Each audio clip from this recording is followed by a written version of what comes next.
or indebted to the court.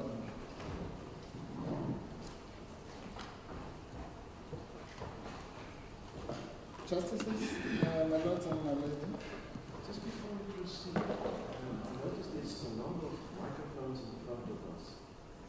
To fix my paper, can I just shift this a bit backwards without feeling the sound?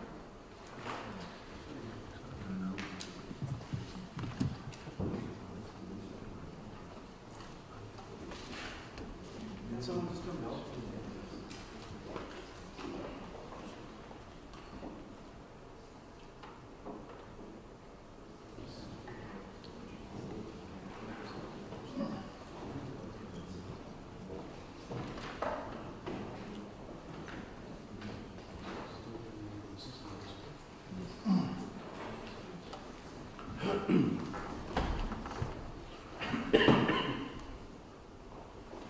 Yes, let's proceed. Thank you, Justices. Yes, if I may, with the permission of the court, also start with another housekeeping matter, more of an internal housekeeping matter on our side, namely that my learned friend, Mr. Duval, newly crowned SC, will give a part of the argument. The division of labor is going to work broadly like this. I will deal with the constitutional attack and the common law attack on the clause itself. And maybe the best way to look at it is that our entire case is really premised on Section 2 of the Constitution, which says that any law or conduct inconsistent with the Constitution is invalid. So, if you like, I'll be dealing with the law or the contract and the clause as such. Mr. Duval, on the other side, will deal with the conduct, specifically as follows. He will deal with what we call the technical non-compliance with the DA's own constitution. And then he will then move to say, even if we are wrong on the technical non-compliance, there was no breach of the rule in any event. So that will be his section. My section deals with the attack on the validity of the clause itself, broadly based on the Constitution and the common law. And then in the end, I'll make a few remarks about the remedy and costs, but I'll obviously, in reply, we will synthesize our approach. Thank you for that. Let's go, please. Now,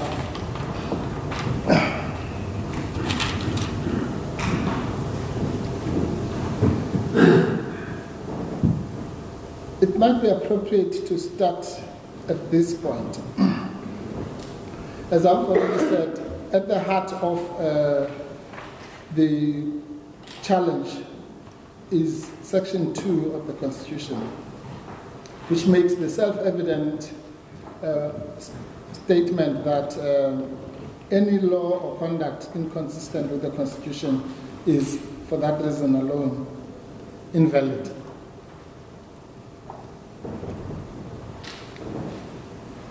But an important subset of that submission on our part is going to be that the conduct in particular of the DA is wholly premised on bad faith, malafides, unreasonable, and it offends some of the broad brush values that should characterize our constitutional dispensation: Ubuntu, good faith, reasonableness, fairness, and so on. But the reason why I start with malafides is because our entire approach is that what the DA really was seeking to do was to get rid of the mayor of Cape Town. That's really primarily what they wanted to do, for various reasons which I will go into. They could do that lawfully, or, as we will contend, they could do it unlawfully, which is what we will contend they have done. What were the options then? Lawfully, there are various options, but the two that spring to mind are a motion of no confidence, which is passed by council, which in fact is in any event is the body that elected her to be a mayor. I don't need to motivate the fact that the body that elects has the power to fire.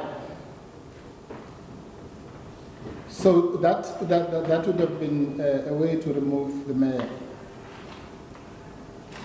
The other way in which it can be done, given our constitutional scheme and the cases, is that she could be found guilty in a disciplinary process. Found guilty and dismissed as a member. And the natural consequence of that loss of membership would then be her removal. There might be other variations, but those are the main ways in which she could be lawfully removed. The reason why we say this is really based on mala fides and an attempt really to pull the wool over the eyes of the public, the court, and herself, is because those two lawful methods have actually been tried, and they both were failed for various reasons. The broad background of this matter is that around about June last year, that's when the kind of acrimony started. And by December, there was an attempt to do a disciplinary process. In January, a resolution which is referred to, I think it's page 16 of the papers, which said that no motion of no confidence will be passed until the investigation or the disciplinary processes are finished. And lo and behold, in February, we were in this court because the DA had basically breached its own undertaking not to invoke the motion of no confidence procedure. Cut a long story short, the motion of no confidence was then moved and it failed. Failed by one vote. The court would be aware of that. So that put paid to that lawful method. So what was then left was a reliance back onto the disciplinary hearing, because that particular shortcut did not work out. Then there were some toing and froing about procedural issues and so on. But the next important date is 8th of April of this year, which is when there was a conference or congress of the DA, at which the so-called recall or de Lille clause was passed. And we call it a de Lille clause deliberately because it is the belief of our client that it was targeted at her, and that belief is fortified by the fact that within a week of the Congress, that clause was put in place and invoked to remove her. The neutral word for that is what we call the recall clause. An issue that will become relevant here about what brought us now here is that in the middle of the implementation of the de Lille clause, suddenly some wise person in the DA found yet another shortcut, another unlawful shortcut in our respectful submission, because remember, our contention is that the recall clause is in itself unlawful, but fortunately that's not a matter that this court has to decide. So they found even a more unlawful shortcut, purportedly based on a telephone interview with a radio host, which we will demonstrate when Mr. Duval gets into his section, that at best was the interviewer and the interviewee speaking at cross purposes, but in any event, it does not amount, at worst, it's a conditional expression. If I understand correctly, that interview, whatever that has been said, that's not in dispute. No, absolutely. The content is not in dispute. That's correct. No. The content is not in dispute. It's the interpretation. We will get to that. We will, or we should not, in our respectful submission. So what we are saying is that we should never even get to the interview itself. But obviously, we have to in court on the basis of what the presiding judge called the alternatives and the further alternatives. Because if we are correct that the clause itself is unconstitutional, then that's the end of the matter. And that's essentially the main attack, yes. Attack. Yes. Okay. Yes. If we are wrong on that basis, but we are correct that under the common law, the clause is in any event unenforceable because it is contrary to public policy, then that is the end of the matter. Again. Now, can I ask you this? What is the offence of clause 3.5.1.2? That is the clause that essentially deals, if you make a public statement that you don't want to wrong to the private law, yes, then the membership cease to exist. Yes. There are two legs to an answer to that, my lord. The first one is we say that the clause is offensive per se, as it stands. But we also say that it is offensive in the way that the DA interprets and applies it. So that distinction is going to be very important. But let's first deal with the first thing. Yes. In the first instance, my lord, the starting point with respect, I believe the court has got our authorities bundles. Yes. Could we, there are two of them. Can we, just for the sake of progress, can we call our first authorities bundle, that's the one that is the UDM case as number 1.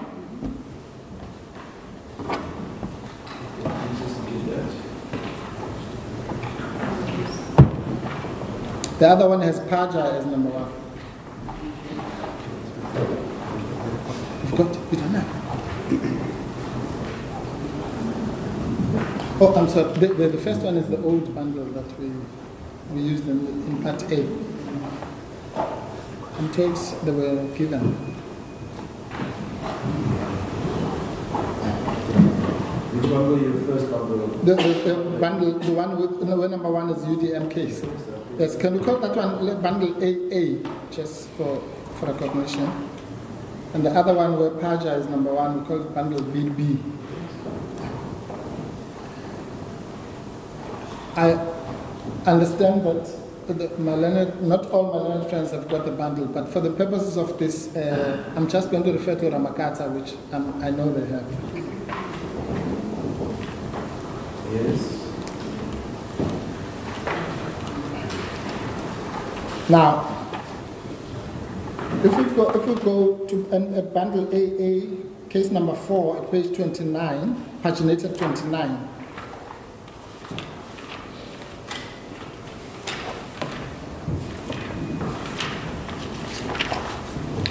There,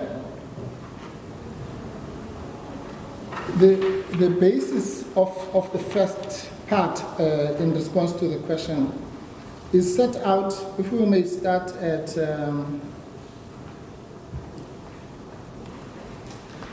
paragraph 16 of Ramakata, of the Ramakata case.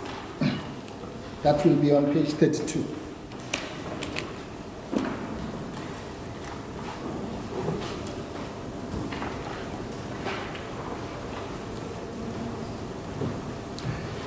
Firstly, the general statement, of which I'm sure nobody will quibble, is made that where Judge Yaku, who was dissenting on the main outcome, but on this point the court was unanimous, says, I do not think that the Constitution could have contemplated political parties could act unlawfully. On a broad purposive construction, I would hold that the right to participate in the activities of a political party confers on every political party the duty to act lawfully and in accordance with its own constitution. That means that our constitution gives every member of every political party the right to exact compliance with the constitution of a political party by the leadership of that party. Then, you're watching the agenda. We're going to take a break. Please stay with us. We'll be back in a moment.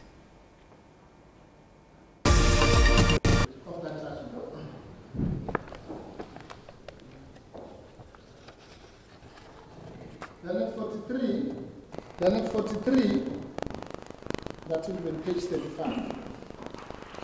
Froneman J, who also was dissenting on a different aspect, but this part was agreed to, says the second sentence. There should be little doubt that the right to participate in the activities of a political party imposes a duty on every political party to act lawfully and in accordance with its own constitution. In that case, it says, nor is the permissible legal extent of participation the crucial issue that needs to be determined here. None of the parties dispute the right to participation, unlike in this case. And what he says, what was disputed was whether the accepted right had been factually breached, and that's the section that Mr. Duval will deal with. One last one, I promise.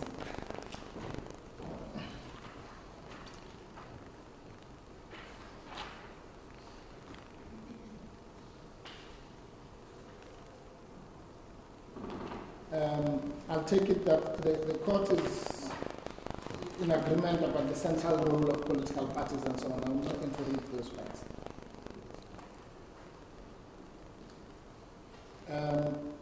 This is the key to that first attack. At paragraph 70,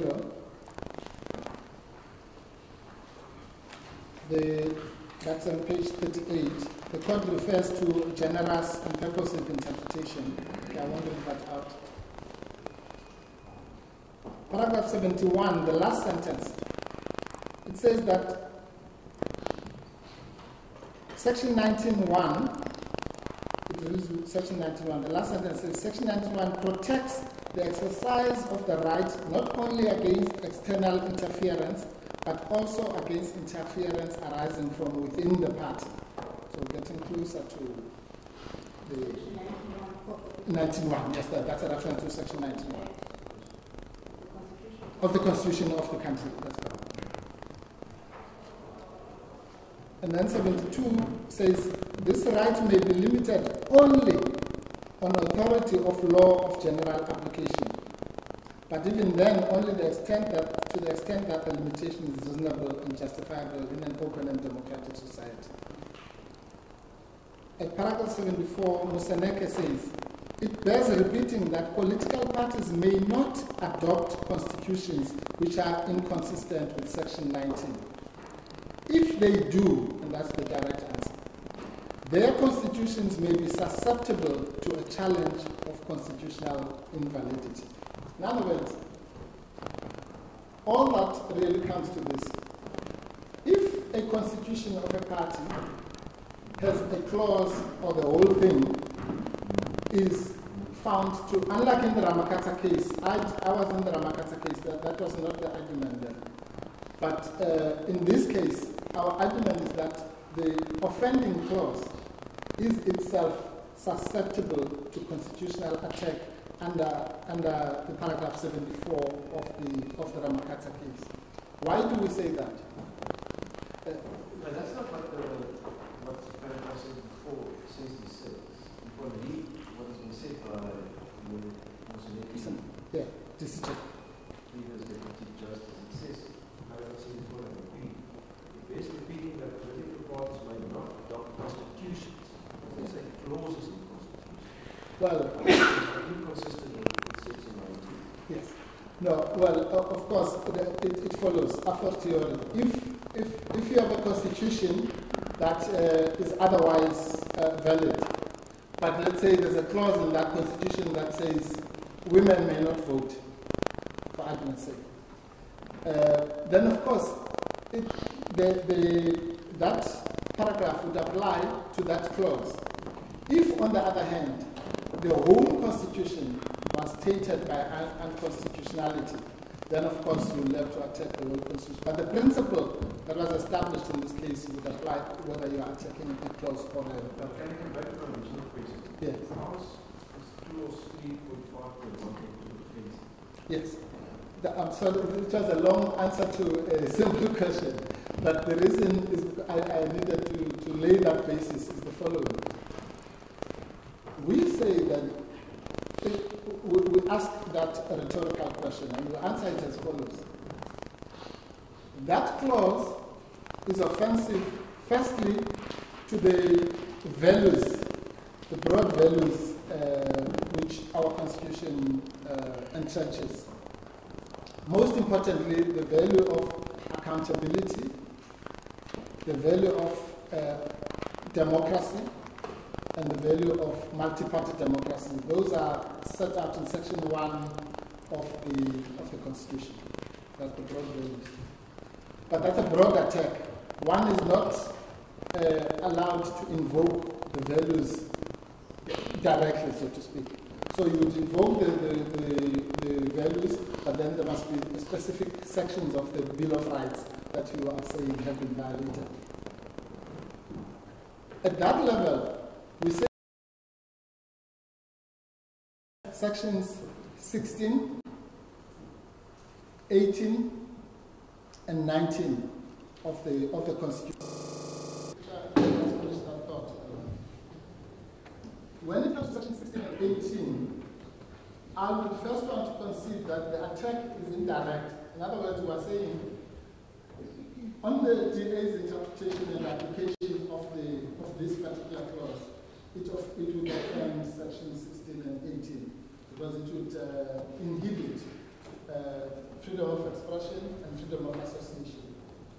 But when it comes to section 19, it's a very direct attack, where we say that the clause is inimical to section 19(1) of the Constitution, the right to join a political party and participate in its activities, and section 19(3) of the Constitution, the right to vote. Those rights that you refer to, are they absolute?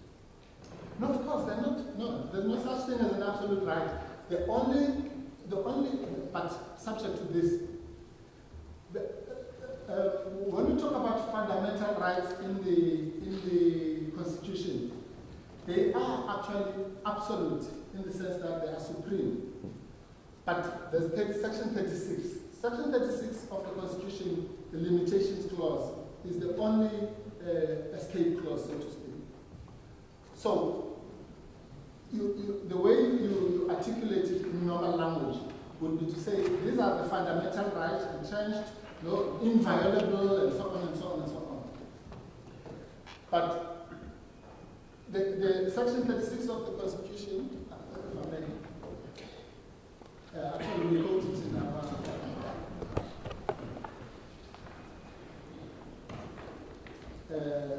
found an affidavit, rather the federal supplementary application.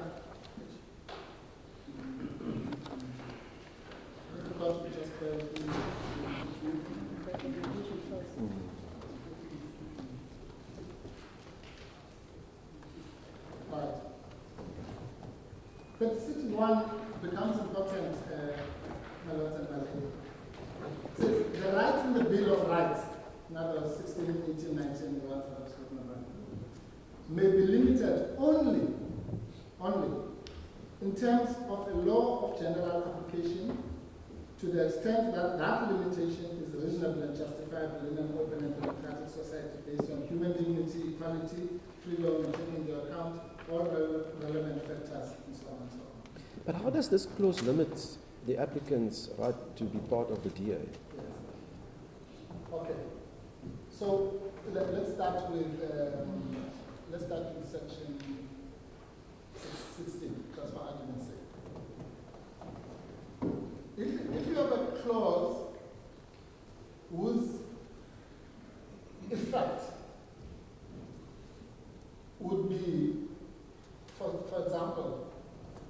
to render members of a political party or a political association or a rugby club or whatever it is, render them incapable, maybe incapable is a strong word, let's say restricted from expressing themselves in the normal discourse of politics or whatever it is. Once a clause falls foul of that,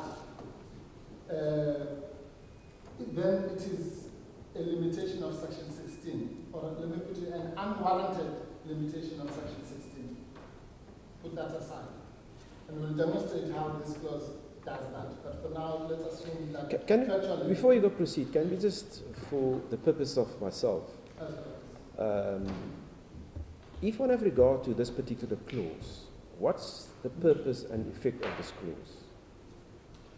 It's disciplinary in nature. It's essentially saying, if you go and tell publicly that you are resigning from the party, then your membership ends. Yes. It's disciplinary in that sense. And that's important for another part of our argument. Now, what the DA is saying in their papers, they're saying, we are a political party. We are there essentially as a collective to gain votes. And we expect that our members, in particular those members that hold high office, like the applicant, Mr. Lille, in this instance, would go out and promote the core values of our party. She should not go out there and tell the public, I'm going to resign and go from the party. That means that you're unhappy, then resign and go somewhere else. Sure. No. Remember. So what is so offensive about that in terms of the broader context of the Constitution? Okay. Look, unfortunately, when we are looking at the constitutionality of a clause or a provision or a law or a statute, the purpose, quite frankly, is irrelevant. Because it might well be that, let's say, Parliament passes a law, very honestly. It says, look, from now on, you will not drive when the robot is green. You just clean it up. The purpose might very well be noble and holy and everything. It doesn't matter. The point is the effect and the impact of such a clause. That's how you judge constitutional validity. Mr. Mpofu, is it the effect or the way it has been applied? My lady, I'm being careful. That's why I made that distinction. The ladyship is quite correct. I was addressing for now the general question of what is wrong with the clause. And then, as I said, I've put a reserve tank to say that I'm now going to, I will then talk about how it was applied. That distinction is quite crucial. On the general application, rather, on the general test, it's the impact on the test that is important, not the purpose or the holy views or noble intentions of the chapters. And that even applies to a normal contract. So as contracting parties, we might say, look, this product, let's say we make a product, and we say this product will be sold to people under 14. But the law and the Constitution says such a product can only be sold to people over 18. It doesn't matter that the contracting parties had a good intention. But coming to the subset raised by the leadership, you see, the DA can't have it both ways. If it says, as it says, for example, this clause, properly interpreted, applies even if you don't really intend to resign. In other words, even if you're walking in your sleep and you say, I intend to resign, you are gone. Even if you are completely intoxicated and on drugs, they say it doesn't matter. Your subjective view doesn't matter. as long as you utter the words, your mouth is moved, then the clause application is automatic. Exactly. That's the application. Now, on that application, clearly, that would be offensive to the right of members to express themselves, and more importantly, to remain in the party of their choice. Because the member would say, look, but you know that when I said this, I was high on drugs or whatever, or I was sleepwalking. But according to their interpretation, no, that's not. It's an objective test. The interpretation they give, I can give many more examples. They also say that they contradict themselves.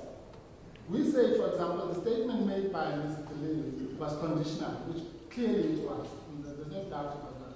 Because she says, until if I clear my name, then I will. It depends how you. Yes, yes, absolutely. So in law, it's very simple. What is a condition? It's putting something based on the happening of a future uncertain event. That's how we describe condition. So it was clearly a conditional statement. Yes, but Mr. Mpofu, does it make a difference? If it's conditional, as I read that clause, surely all that's required is an unequivocal, the expression of an unequivocal intention to resign. Say, for example, she said, unless I get a pay increase of 500,000 Rand extra from next month, or the month after that, I'm going to resign. What difference does it make that the expression of her intention to resign is coupled to a condition? In those circumstances, isn't that an unequivocal expression of an intention to resign? Does the fact that it's attached to a condition make any difference?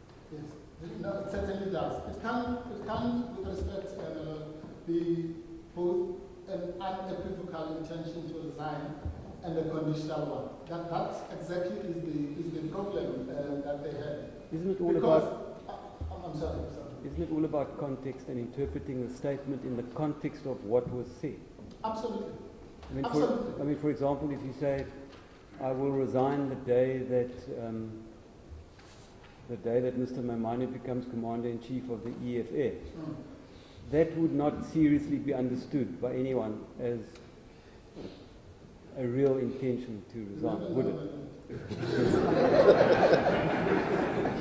Well, with the current politics, I would probably, you never know. But it's all about, I get the point. it's all about context. I get the point, my Lord. My submission is very crisp and it's as follows. The requirement for an unequivocal intended plan to resign is betrayed by the DA's own application of this rule. And actually, it's in line with what your logic is putting to me. Remember, when we say to them, but Mr. Maimane said, I will resign if this and that happens. But Ms. Van Dam said, I will resign if the DA does not look seriously into race relations. And Ms. Mvenya said, doesn't say I will resign, she says, I have resigned. Here's the letter. And yet, they didn't apply the rule. Their excuse in the supplementary affidavit, answering affidavit, is that no, but that statement was conditional. So, on their own version, conditionality excuses the rule.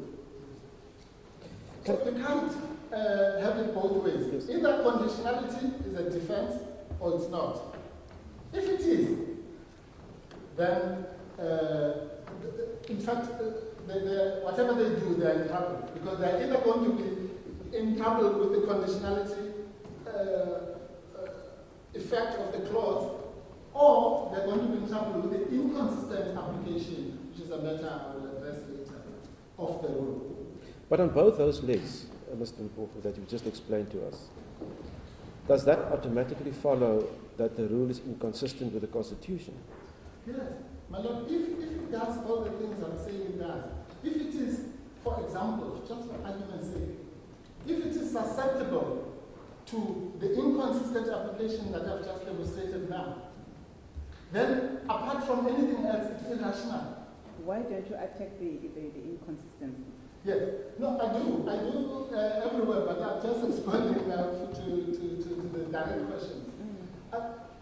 All of these, honestly, are just aspects of the unconstitutional. Let's deal with the inconsistency. Remember that it is tried that the DA's constitution must be rational. Let's assume that that is accepted as a statement of the law.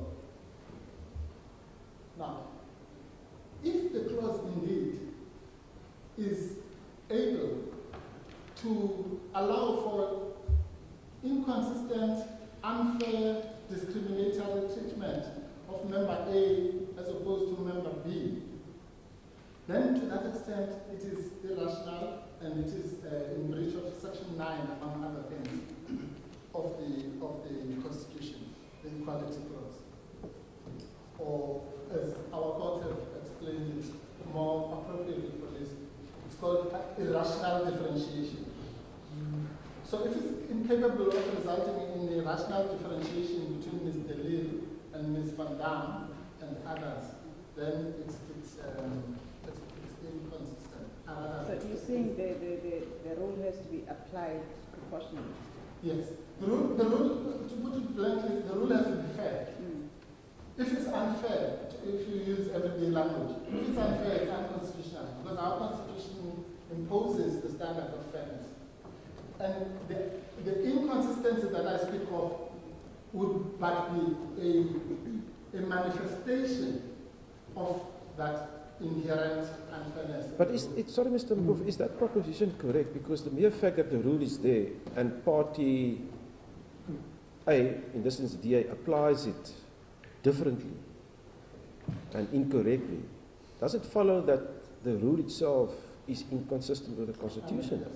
The mere fact that they might have applied it incorrectly or unfairly doesn't presuppose that the clause is inconsistent with the Constitution. I understand that question. I would imagine that would fall on your argument on inconsistency. Yes, yeah. Absolutely. The arguments are intertwined.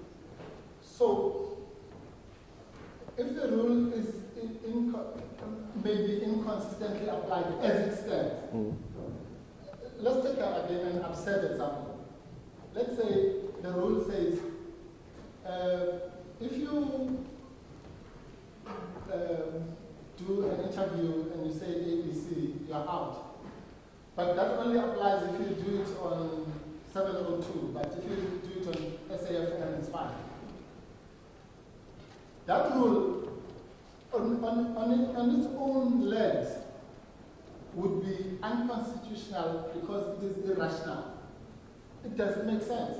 Why would the same statement suddenly be good when you are at SAFM, but it's bad when you are on Radio 702? And I'm making that example just to illustrate the point.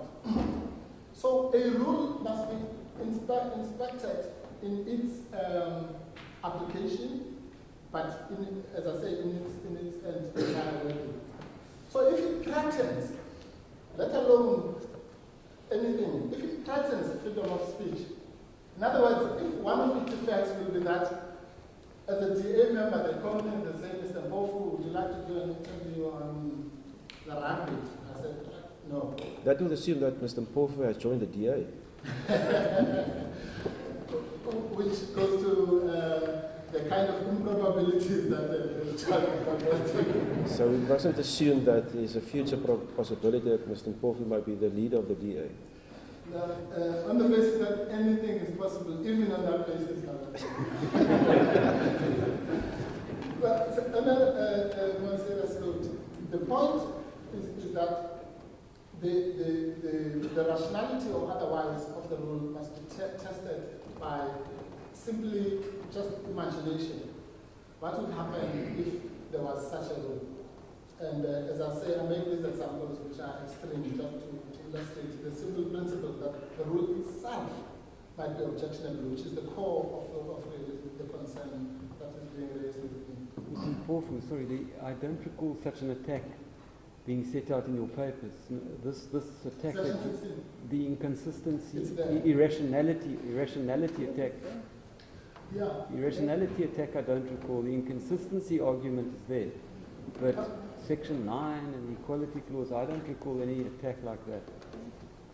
All right. The rationality I will find. I'm sure the rationality is referred to. But even if it's not there, my lord, let's say the word rationality is not there.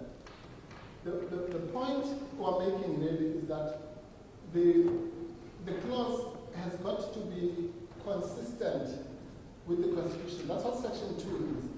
So to the extent that it is inconsistent with the Constitution, and we all know that the Constitution, among others, asks for the rule of law in Section 1 thereof.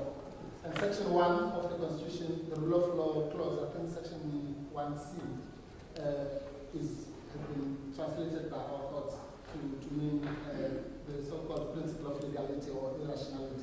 So even if the words don't appear, the point of the matter is that if we can demonstrate on these papers that the clause, the inconsistency that is raised, attracts an attack of irrationality to that extent, then that would be sufficient for us to simply rely on the inconsistency with the Constitution. So you're going to have to help me here. How does an inconsistent application of the clause in an inconsistent fashion, how does that mean or result in the clause being irrational? Might be inconsistently applied, but how does that make the clause irrational? Okay. Let me put this again. This is exactly the distinction that I've been seeking to make. A ladyship took me to the question of application. Justice Kempis on the one side was asking me about the clause itself. I think you've got the wrong judge.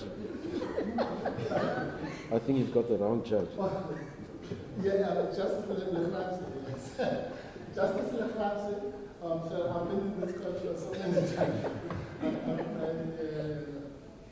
In fact, this is now 6 judges that have dealt with this, which is another story. But Justice Lefranchi is asking me about the clause itself. So that distinction that we make, all I'm saying is this. It is possible for the clause itself to be irrational in its construction, like the examples are made. A clause that says only women will vote for the federal executive or whatever, or only men or whatever. Then you would be able to attack that clause per se, that clause is irrational itself. Irrespective, it's got nothing to do with application. In fact, you can wake up as a member of the GA without anybody invoking that clause against you, and just wake up and go to court and say, this clause must be removed. But Mr. Mpofu, how does this clause, the one that we're dealing with, how does this offend against the values or the rights that you have set out in your papers? You talk about Section 16, 18, and 19. Not some other clause that might offend against broader principles of legality. The attack that I understood was made in these papers was made on the basis that it offended Sections 16, 18, or 19. No. The attack says that it is based on Section 2 of the Constitution. Read with Section 2. And read with, that's why I was saying, we could never come to this court, for example, and simply say, this clause offends multi-party democracy. Because the Constitutional Court has made it very clear that you cannot rely directly on the values. You must rely on specific acts, but obviously read with the values.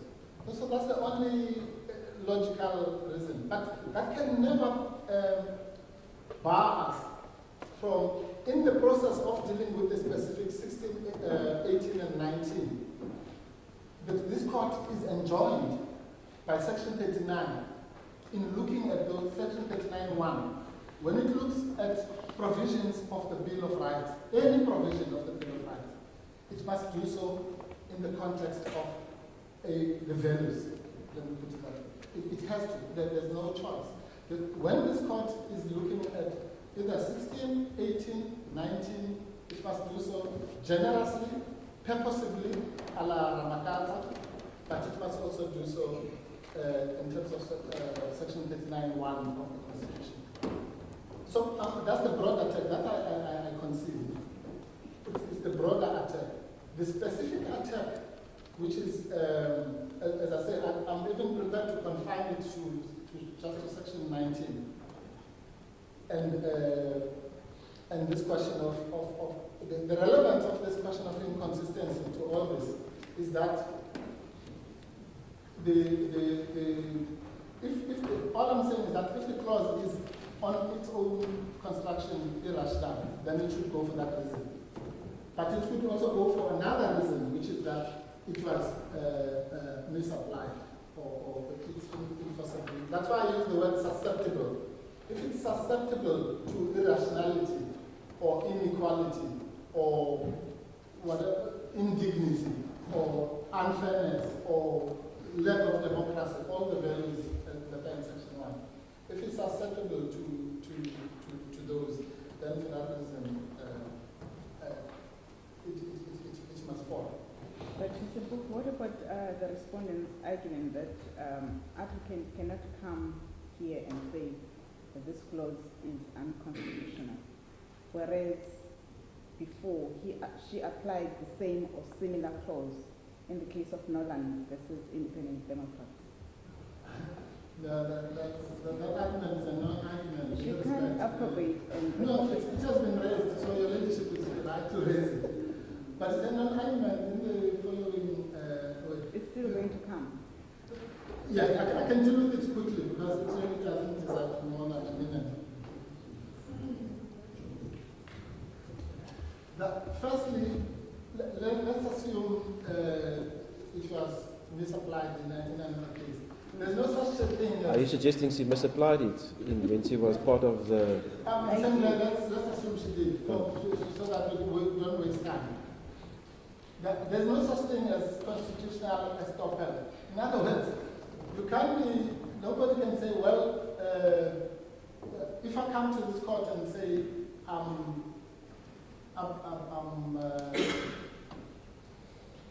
let's say this time I'm from AfriForum.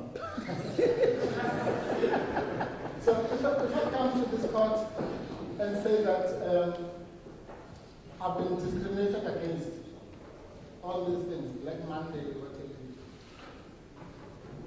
whatever, the court can't say, yeah, but what about the fact that 2 weeks ago you discriminated against your farm workers? It doesn't work like that. You can't be stopped from asserting your constitutional rights simply because you may or may not have violated them. But in any event, the clause in the Noland case read like this: any member who joins another political party or who is proved to have assisted in the formation of another political party may be summarily expelled from the party by the party leader. That is in paragraph 3 of the judgment. Completely different kettle of fish. Completely, that clause is justifiable, to use the words of the Constitution. So if I want to attack that clause constitutionally, then the court would say, but have you read Section 36, which says that if in particular circumstances this clause can be justifiable, even in a country that believes in democracy, dignity, and all these things, then to that extent your right will be limited. Remember, and here's the most important thing, even that clause infringes on the right to join a party. Right? Because if we were free spirits, I should be theoretically able to join as many parties as I like. But its limitation, as I've read it out, is justifiable because it would be ridiculous, or to use legal language, it would be irrational to expect political parties to tolerate such. So it's a good example in our favor for that reason. Many political parties, I suppose, isn't the underlying purpose of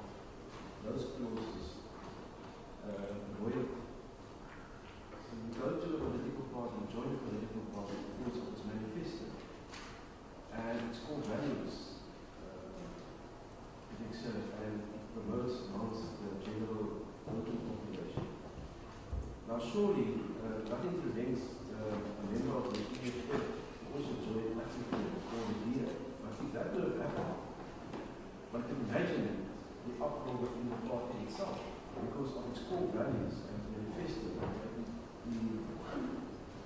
obviously different. Yes, ma'am. No, that's a fair question. So, with regard to the underlying purpose of the point being made of these clauses of if you promise that you are going to leave a party, whether you're going to join another party or not, it shows there is disloyalty from you as a member towards the party.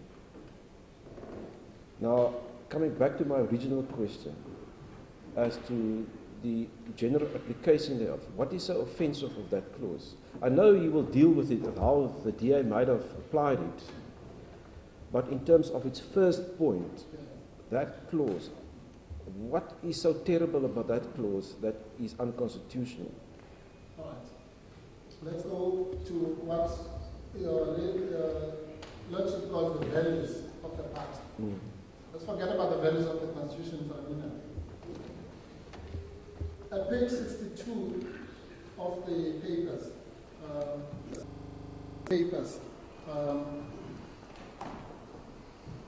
this is what the DA says it's values and principles. Page 62 of that? 62 that would be the Part A papers, but we've paginated them continuously. Is that chapter 1, founding provisions That's and principles? Yes. So what do they say are their values? Freedom, fairness, opportunity, and diversity. So just stop right there. If I can demonstrate, as I've been trying to do, that a particular clause is inherently unfair, then that clause will not only offend the values of the Constitution of South Africa, but also these values that are purportedly espoused here. Let's go to 1, 2, 3, the third bullet on the same page. It says, in particular, we believe in the inalienable rights of every South African that are recorded in the Bill of Rights. So the DA believes that the inalienable, inviolable rights of South Africans and their members are recorded, among others, in Section 16, 18, and 19 of the Constitution. And it says the Bill of Rights is a victory over South Africa's unjust past.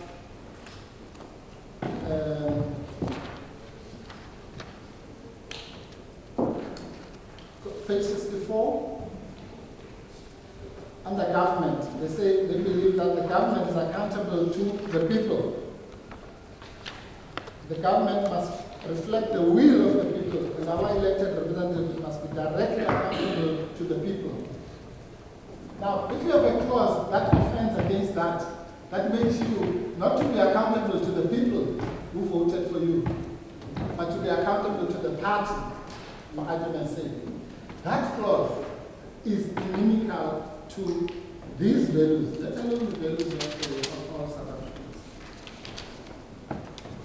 And then it says, at page 65, the vision of the DA is grounded on the following principles. 1.3.1, the fundamental rights and freedoms of every person, including the right of freedom of conscience, speech, association, and movement.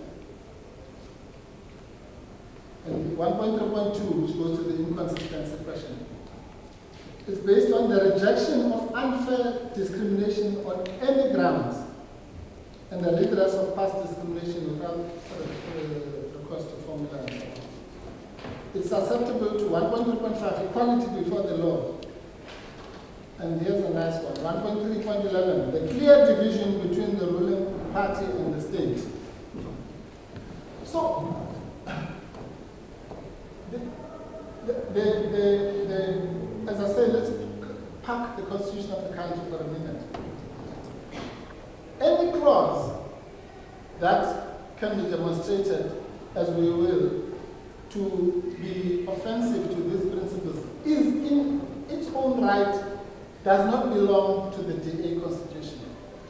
It cannot sit in the same constitution if, for argument's sake, it amounts to unfair or amounts to unfair discrimination. That's the example I made about the men and women. So it's offensive at that narrow level, but it's also offensive at the broader country level. So, okay, so that's association, unfairness, and so on. But the real attack, as I indicated, that we have in this clause is that it offends against the rights in section 19. How does it do so? Section 19.1 guarantees the right to choose a political party and to participate in its activities.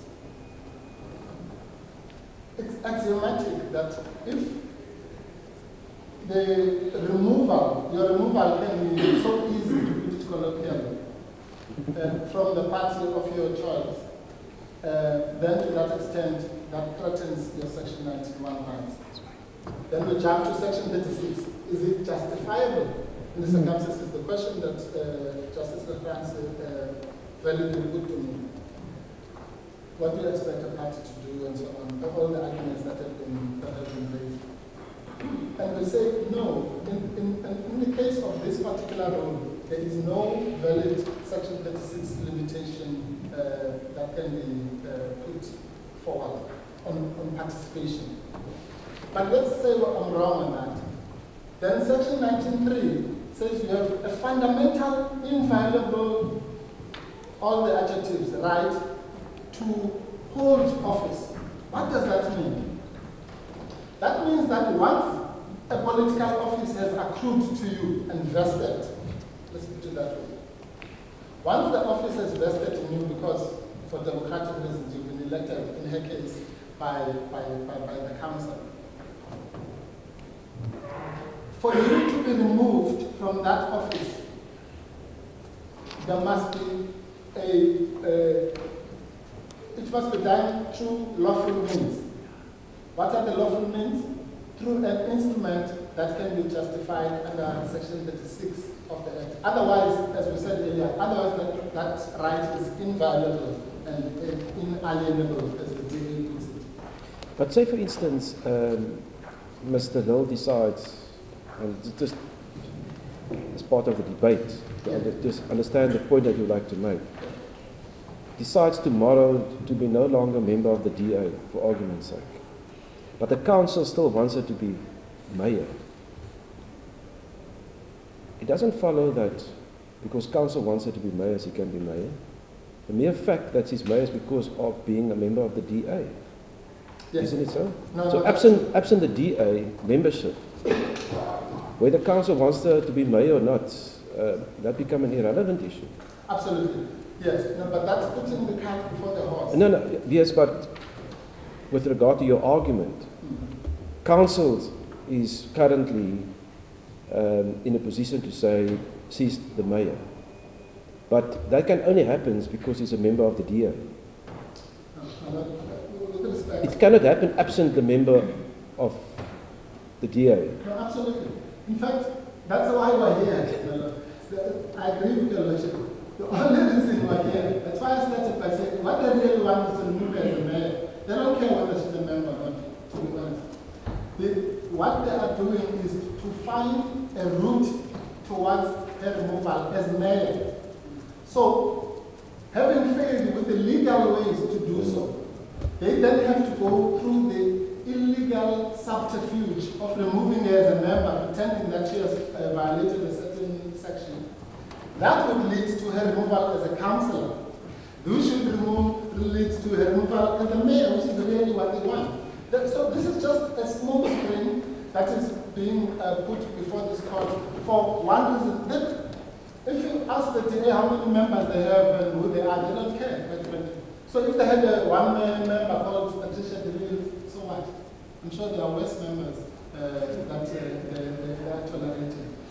But the question is, they want to remove her as the mayor. So the logic is quite correct. The route towards achieving what they want to achieve, all we're saying is that they have chosen an unlawful route. They should do what they should do, which is to canvass the views of the members of council and do whatever they need to do. I don't want to suggest unlawful things. But make sure that that majority of councillors vote for her rule.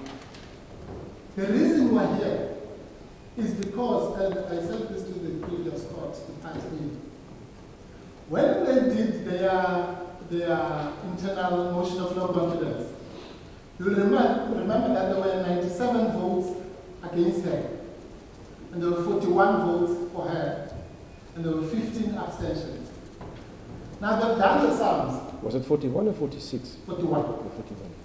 And 15 abstentions. Now they've done the sums. There are 77 members of the opposition.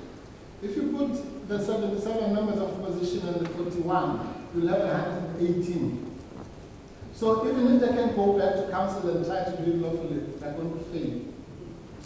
So you have to find an unlawful way to do it. So that route has been closed twice. They failed in February, and the numbers of what happened in May suggest that they probably failed again. So they said, okay, well, if I can tell you now, if at that meeting of the 25th of April, all the DA councillors had voted against her, we wouldn't be here. I can put money on it. Because they would simply have said, oh, now we've got the majority in council, we'll just go and remove her tomorrow. They can't do that because she still enjoys the majority support of council. And that's a constitutional reality. If she enjoys the majority of council, her vested rights to hold her office must remain intact. They cannot be unjustifiably removed. Her rights vested on her by the people of Cape Town who voted her to be there in the first place remain intact. The fact that her party might have this or that view, quite frankly, is irrelevant to that. That's our constitutional structure. If we can change the constitution, that's one thing. But the constitution as it stands now says that it doesn't matter if your husband, your uncle, your party doesn't want you to be a mayor anymore. It doesn't matter. What matters is that the council that voted you in and the people of South Africa, the citizens who voted you in, they are representatives. Remember, those people in council, you look at them as numbers. Sorry, Mr. Mpofu, to interrupt you. But those are not the grounds that Mrs. de Lille comes before this court, as you now argued. They are. No, she comes to court and says, what I've said should be interpreted within context. More importantly, the clause that they use is unconstitutional. And furthermore, if I clear my name, then I will resign as mayor and not as member of the DA. Those are the factual matrix underpinning this case. Yes, it's not whether there's a majority in council that's going to vote in favor of her, etc. With the greatest respect, everything I've said is in the papers. I can refer the court to. Even this breakdown of 97 and such 41. Yeah, no, that is there. We completed that. But that is only, all that is in aid of one thing and one thing only in our papers, to show what we call the mana fides of this whole business. Not one piece of it, the entire scheme is fraudulent and mana fide. So I'm simply demonstrating that we are here because we're trying to really understand something that cannot be understood because it's a fraud. Because it is meant to subvert the law. It is meant to subvert the constitutional provisions that say say that you must first get a majority in council.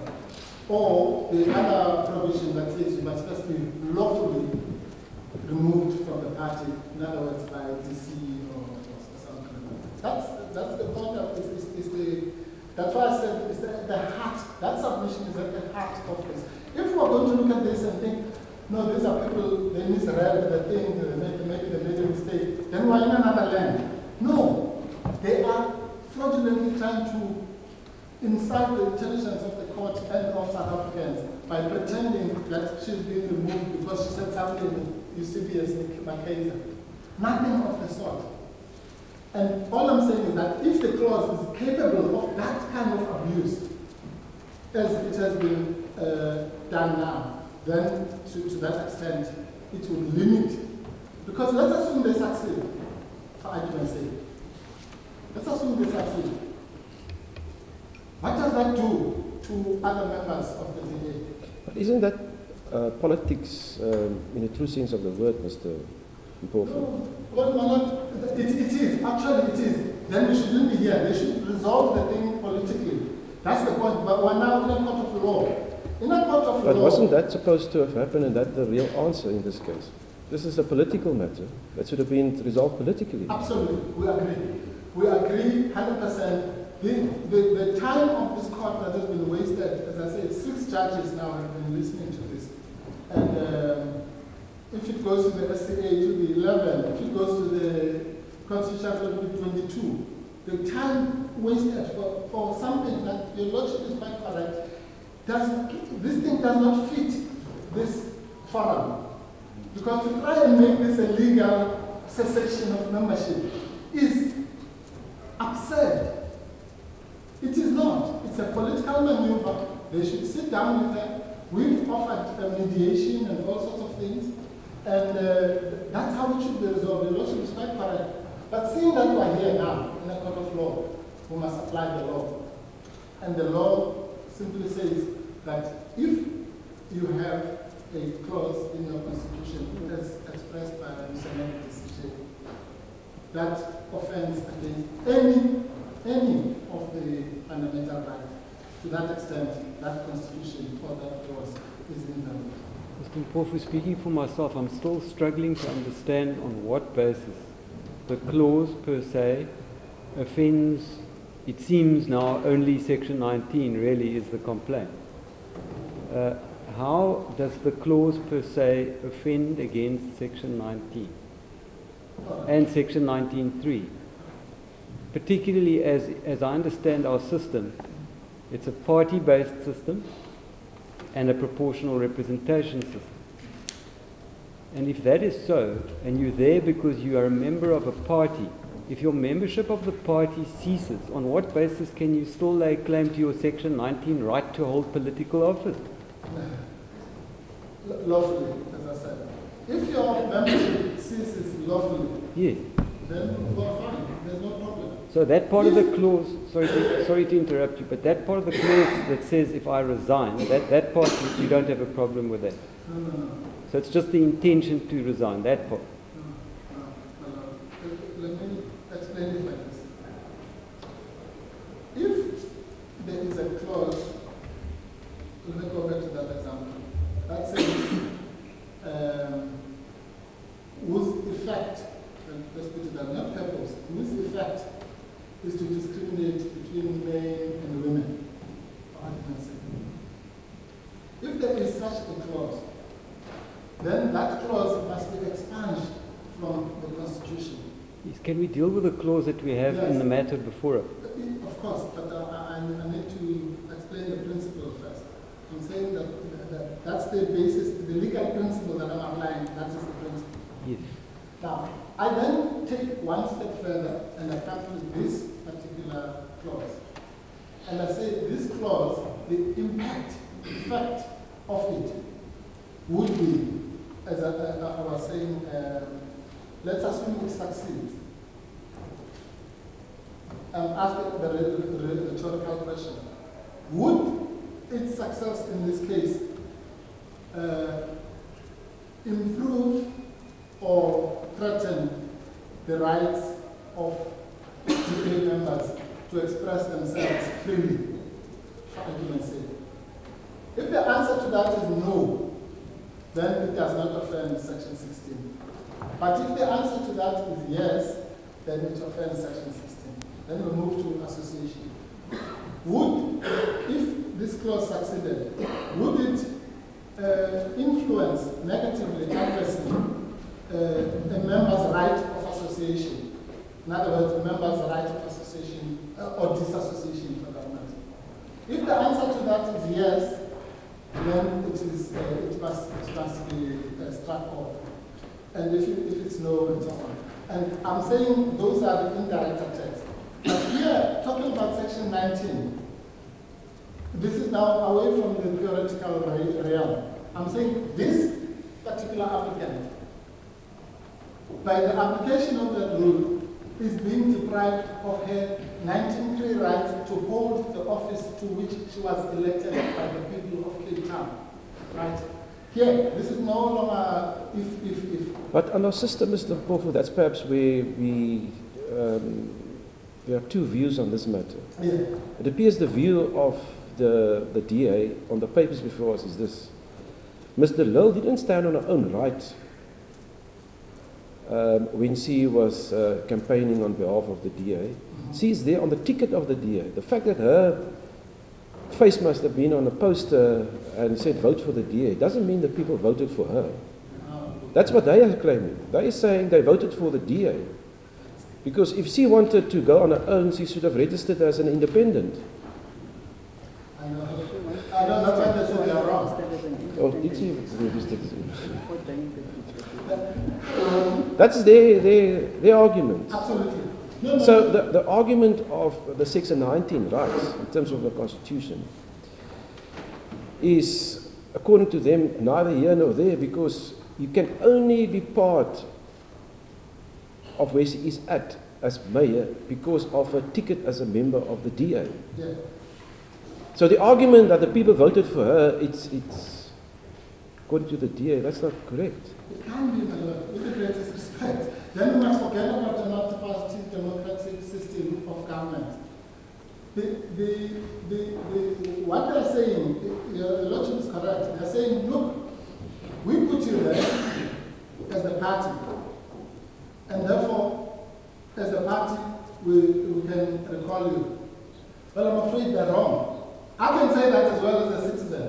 I would say, I voted for you, I no longer like you, I want you out. She's going to tell me to go and jump in the lake.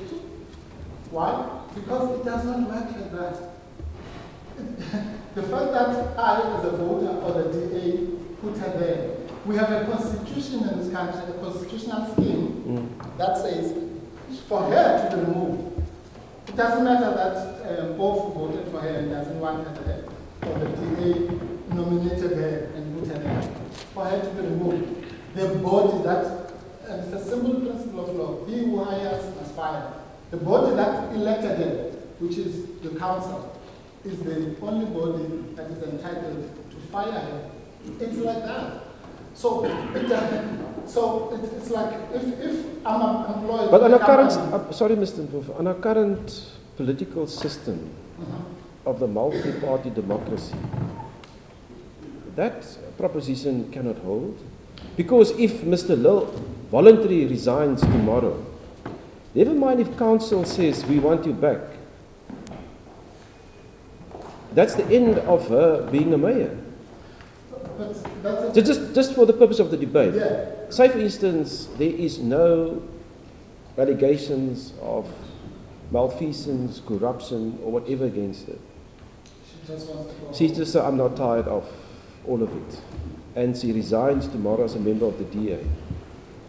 No matter if 200 members of council still vote in favor of her for being mayor, she will not be able to be mayor in terms of our current political system. Yes, but my lord. So it's not a matter of who hires must fire. No. That logic, my lord, it's like saying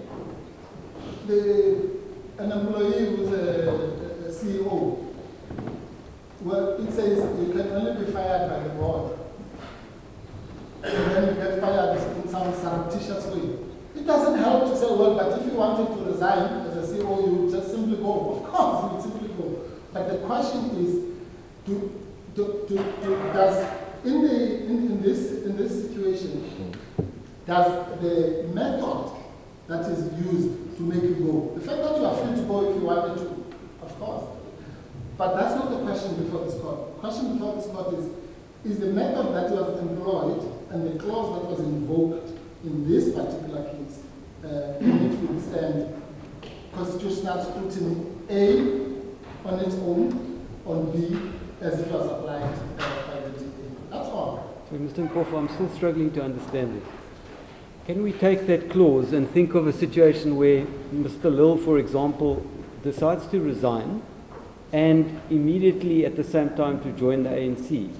Are you saying that nonetheless, those circumstances nonetheless, she would be entitled to say, well, I have a right to political office, I was elected as mayor, I'm staying as mayor? No.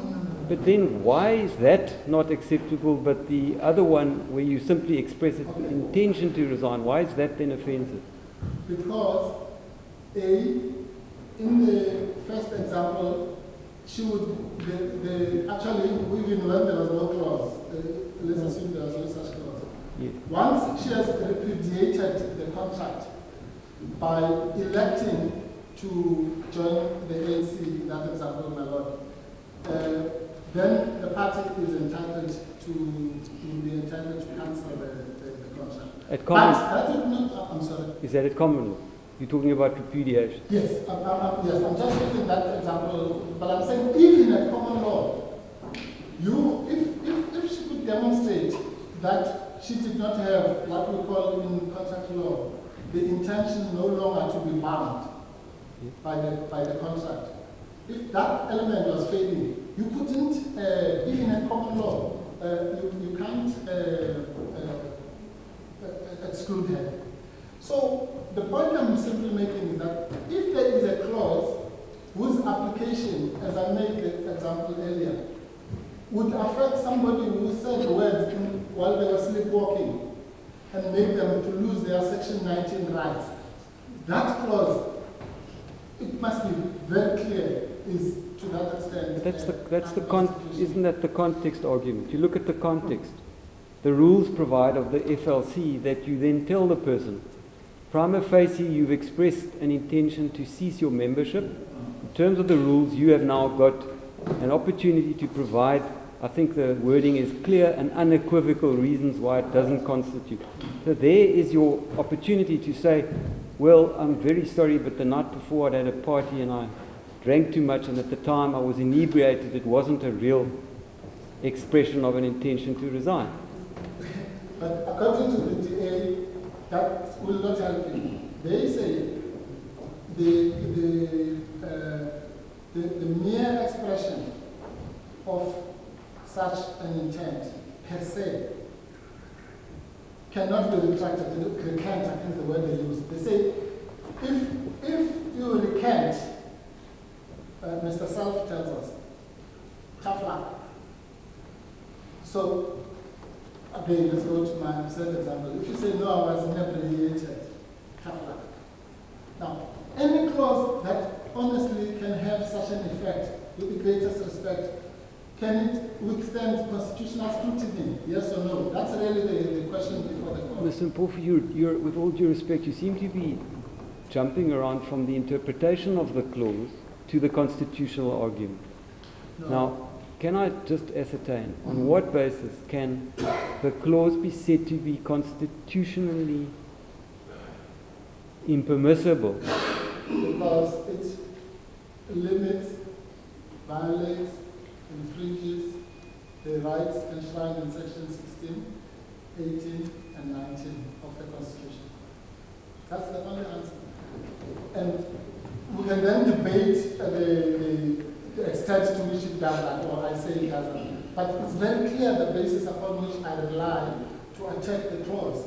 I say that the clause cannot withstand constitutional scrutiny in terms of section paragraph 74 of the Ramakatsa case of the Constitution because it violates sections 16, 19, or limits of the in an unjustifiable manner.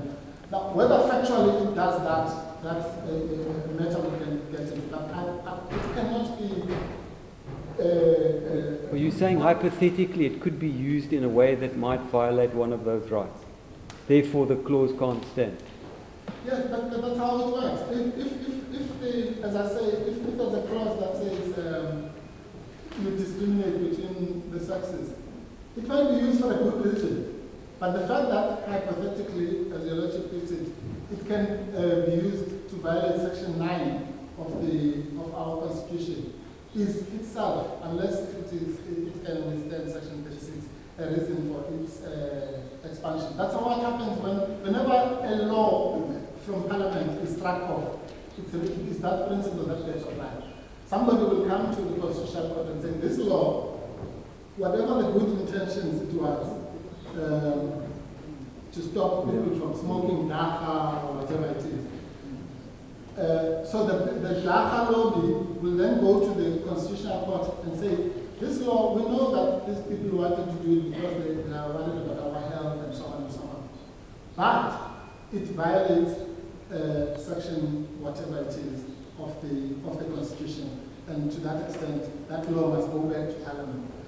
Whether it's a contract, whether it's a law, whether it's a clause in a constitution, the test is the same. It must be tested in exactly the same way. Does it withstand constitutional scrutiny in view of the rights enshrined in the... So one person might say, no, this clause doesn't affect the right to hold office. Another person, and I hope this court ultimately will say, the clause does affect somebody's right to hold office. And if it does, then I succeed. If it doesn't, then I fail. But the test cannot be in debate. The test itself can never be in debate. Sorry, Mr. Gofu. Subject to any other questions from my learned colleagues here, is there any other submissions you would like to make with regard to your points that you're going to argue before we... On the constitutionality? Yes. No, on the constitutionality, if I can round up that point so that I can go to the common law. On the constitutionality, the argument is really close as follows.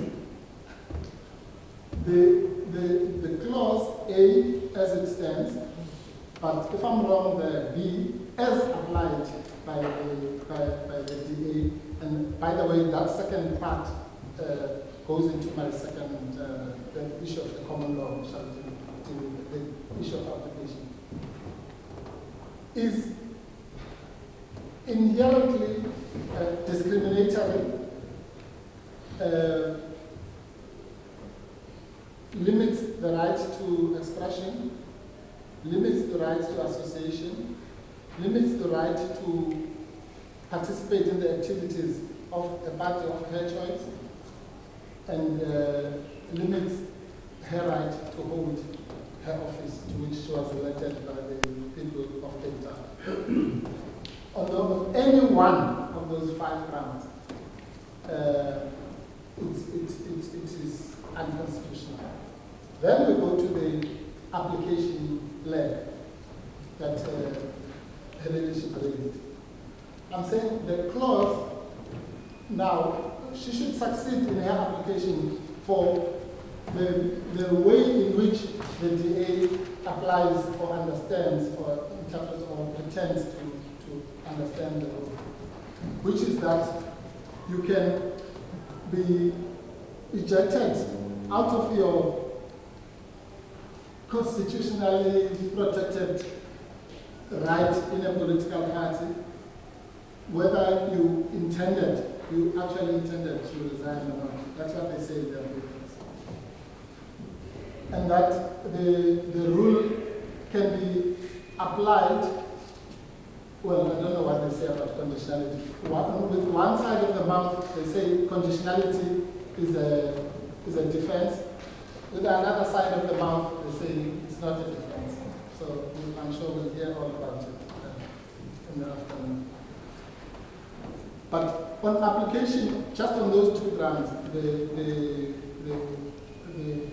consciousness or mens rea, or whatever you call it, intention, subjective intention to resign, or the fact that it can just be applied willy-nilly. You know, in a situation where, for example, the person says, makes the statements such as those made by Ms. Van Dam and others, a figure of speech, so to speak. And that goes to the question that Justice Chair asked me earlier. It's one thing to say on conditionality. You can say, well, I'll resign Christmas. It might well be that is, it sounds like a conditional resignation, but it's actually not, because we know that Christmas is going to come eventually. But if you say, I'll resign if, and then you put a future uncertain event, then that is a truly conditional resignation. And if they, on application, if they say, as they say in the other oath, the only reason why Van Dam was excused, and Maimane and Sima and Mvenya, the only reason that they were excused was because it was conditional. Anyway, Mr. Duval will deal with the question, the fact that actually Ms. de Lille took them at their word and laid a complaint. And irrespective of the fact that we are told that these things must be done urgently, until today, that complaint has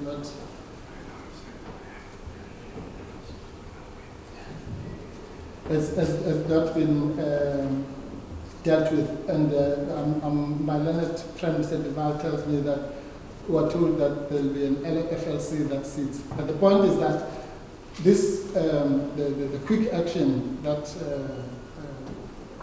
accompanied her expulsion has not been enacted. Can I ask you this? Yes. Just in order to let the proceedings flow a bit more quicker. Do I understand it correctly that when Mr. Lille had the interview with Mr. McKaiser, there were interactions, and the understanding was that she will only resign if she clears her name, whether by disciplinary proceedings or otherwise? As what? She will only As mayor. As mayor. Yes. Well, yeah, as mayor. So the understanding is, according to the papers filed of record, Mr. Lille's intention was, if I clear my name, whether by the disciplinary hearing or otherwise, I will resign as mayor of the province. Or of the city, sorry, not the province. Is that the understanding? I think the word she used was can. If I can just jump in. Yes, of course.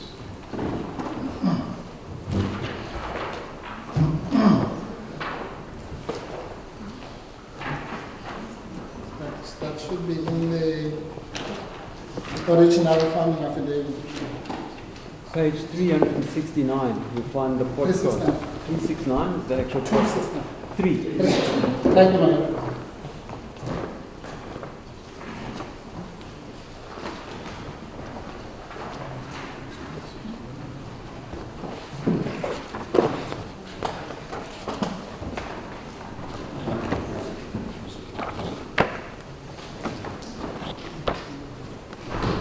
Yeah.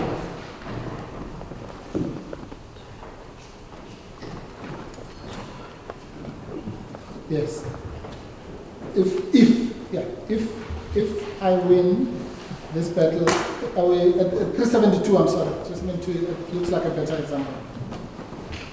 Well, can we perhaps rewind a bit and go to page 370? At line 12 or line 10. Mr. Makeza says to Mr. Law. Are you at 370, my lord? 370. Yes. Mr. Makeza says to Mr. Law, there is a limit to how much court processes can help you. At the end of the day, a vote of no confidence is a political judgment from your peers. Yeah. Do you accept that the DA caucus at the tribe has spoken? And then there's a response. And then there's a further question from Mr. Makeza. And she talks about being subject to a disciplinary process. And then at the bottom of the page, he says, I don't just do it for the sake of being a talk show host or trying to play devil's advocate. I think you are spot on. But the problem is that the vote of no confidence that happened last night, administrative law doesn't apply, and so on, and natural justice. Objectivity is not the standard, he says, at the bottom of the page. And then on the following page, page 371, Mr. Lille talks about a test case. And then he says, so here's the thing, Mayor, that's at line 22. Let's say you win the legal battle. Let's say this test case sets an interesting new precedent, and it is conceivable, and so on and so on. Then he says, however, let's say the morning after you win the legal case, do you really want to still be part of the DA? Like, honestly in your heart of hearts? No, no, no. I have said it many times before, Eusebius. You know, I mean, the writing is on the wall that you know people don't want me for whatever reason. My task at the moment, and why I am so resolute about fighting on, and this is to clear my name. And then goes on, and I don't want to prolong this process unnecessarily. It's a mess. So I say to all South Africans that I am prepared to test this and to take it forward, but it's not because I want to remain there, Eusebius. You're right. It will never be the same, not after what I have gone through. And then she talks about protecting her reputation, and then I know whatever future I want to design for me, that this cloud will not be hanging over me. So I want people to see it in that context, not that I'm really fighting on just to stay there, just because I want to be the mayor of Cape Town. Mayor, can I ask you this final question?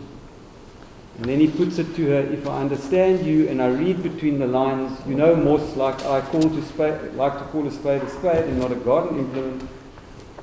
I know it, sometimes we don't like it, but that's you. And am I hearing you say the following? And if you can, please take us into your confidence. If I hear you, you are saying, ideally, I want to clear my name, Eusebius. That's why I'm going to court. And if I win this battle, and when I win it, because I know I've done nothing wrong, then the morning after I've won the court case, then I will resign from the DA. Answer, I will walk away. You summed it up correctly. That is the passage. That's the passage at 372, yes. The point is this, my Lord. Firstly, one should not do like the DA and stop at a particular point. The point we make, and Mr. Deval will deal with this in greater detail. The point we make is that even if the test is objective, for a minute, the reasonable person will not do that. They won't just stop there. I will walk away and stop there. The reasonable person, my Lord, with the greatest respect, will look at what does she mean by there, walk away from there. Yes. And you just have to read a little bit on, my Lord, and it says, you will, then she says. Please do. Because really, it is not about hanging on to, I'm serving there. Yes. That's where the there means. At the behest of the DA. I'm not representing my jacket, she says. Yes, I'm not representing my jacket there. No, but let's just pause it there. What is she talking about when she says there? At the mayor, at the behest of the DA. Then she said, the DA has gone through a process of electoral college. They have put me in that position. I'm not representing my jacket, I'm representing the DA. And if the DA feels they want to put someone else in that position, what position is that? Mayor, not member. And then let's read. They are also entitled to do that. No, just 1 second, if your Lordship will bear with me. Yeah. This exchange here demonstrates to a really reasonable person that at worst, whatever Mackayser, remember we're not worried about Mackayser's utterances, we're worried about de Lille's utterances. That de Lille, in this conversation, at worst, she says, the master has been speaking at cross purposes. He is talking about the DA, that we can't deny, because that's what he says, he uses the word the DA. Yes. She was talking about the mayorship. Yeah, she's talking about the mayorship. That's the one thing. Now, if you're talking about the mayorship, firstly, you are not, remember a section, that clause, even if we are wrong on the constitutional attack, by the mere virtue that it has the constitutional implications, it must be interpreted restrictively. So if it's interpreted restrictively, an element of the so-called offense is something called intention to resign. From what? Intention to resign from the DA. That's what you need. The clause says, if you say and resign from their party. Mr. Mpofu, in the spirit of doing this properly, Yeah. and I agree with you, must read the whole thing. Can we go on from there and read what happens after that? Because yes, we must read the whole thing. Absolutely. And Dumeni says you must read the whole thing. I'm simply saying at this stage, at the crucial stage, it's clear that she's talking Cross about purpose. But then what happens is Mr. McKaiser puts to her Right. at line 36, I get you fully. I wonder if I could try my luck with a bonus question. When you walk away after you have won the legal battle, is the EFF waiting for you? Yeah. So Mr. McKaiser is thinking about her leaving the party, but in Clear. fact, according to her, it's about the mayorship. Absolutely. What is her answer? Well, the She answer- said, I'm just laughing about this. A few weeks ago, at the Jazz Festival in Cape Town, I greeted the President, Cyril Ramaphosa, and the next day I'm going to the ANC. Then I'm going to Mama Winnie's funeral. The EFF invited me, and I'm going to the EFF.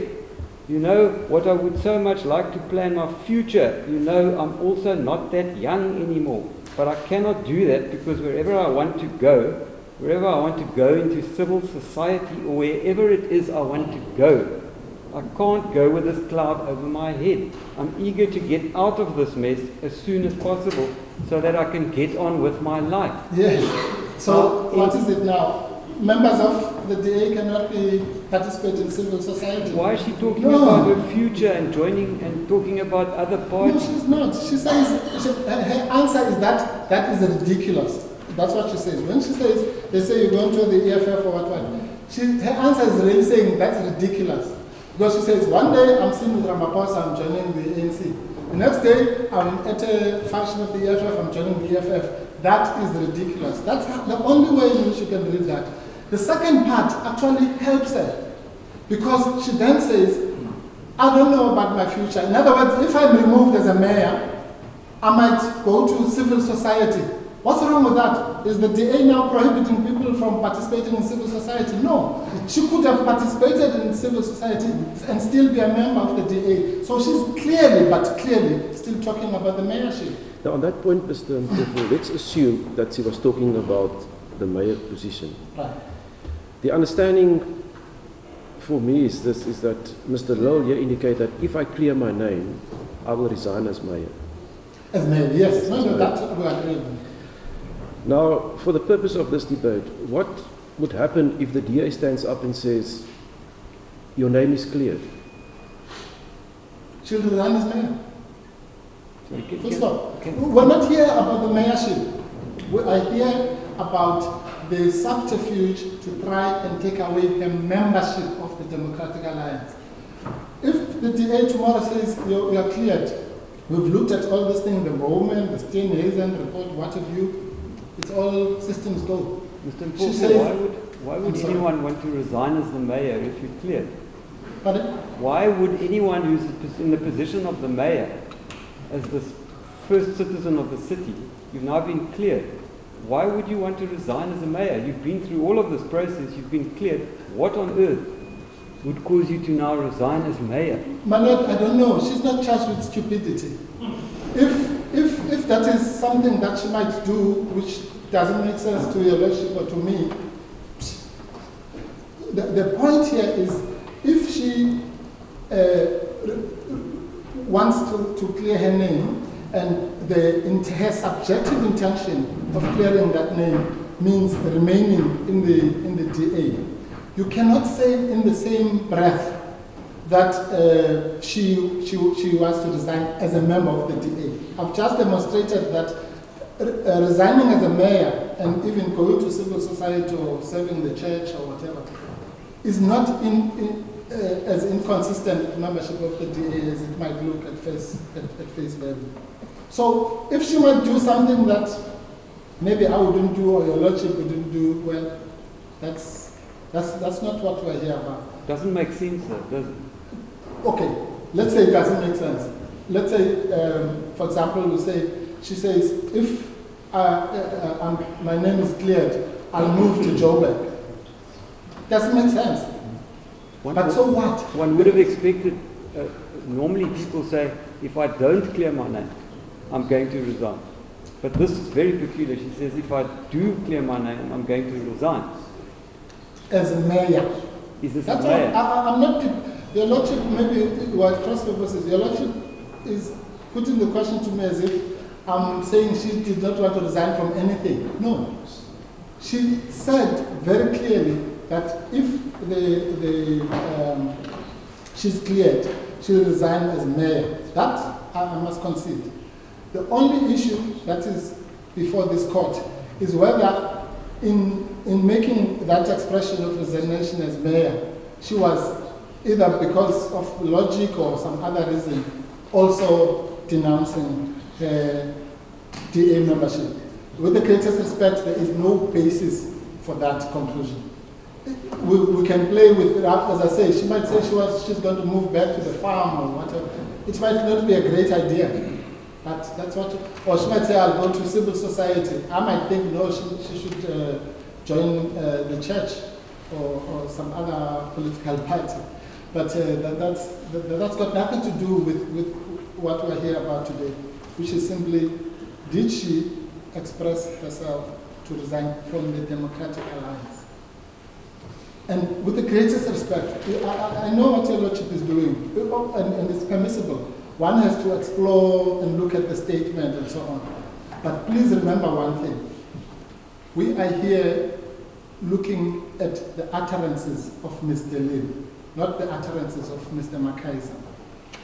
And if Mr. Makaiser was talking about Joburg and Ms. de Lille was talking about Durban, we must look at Durban. Because that's clearly, it happens all the time in radio interviews. That I can assure the court. That sometimes the questioner says something, I'm sure all of us have experienced it, and you hear the person answering, and then you realize either they didn't hear the question or whatever, and then it's clarified and so on. Even in court, cross-examination. The question is put, somebody answers there when the question is here, and the court will come and say, no, looks like you didn't hear the question. This is not what is being asked. But we don't have the benefit of all that here. But what is clear from the words is that there is no doubt about it. The word there, or that position that she's talking about, is the mayorship. To sum up, Mr. Mpofu, essentially what you're saying is this, is that no matter how you look at it objectively or with the necessary intent, or subjectively, if you have regard to the entire portion of the interview, Mr. Lille indicated to resign as mayor and not member of the party. Absolutely. Therefore, the clause doesn't apply. Yes. Yes. Okay. Let me very quickly recap the structure of our argument. We say it's unconstitutional. We've debated that. Let's say we're wrong about that. We then say it offends against fairness in the common law sense of the word. And again, let's say we're wrong. Mr. De Waal will say, even if the clause survives, it was misapplied. Why? Because they did not comply with this, that, and the other, and Mr. De Waal will go through that. The letter was supposed to be sent by this one, there was supposed to be a hearing, and they didn't comply with their own constitution.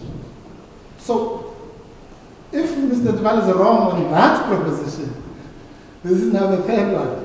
Only then do we have this debate. Okay. Then, only then do we say, okay, you are wrong, it's constitutional, the common law doesn't offend it, it was properly applied in this case. So, now let's go to the Makaiser interview. Then we'll have this exchange.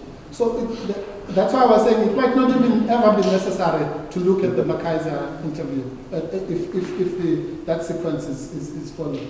Because let's say, for argument's sake, that Mr. De Waal establishes that the letter that was supposed to be sent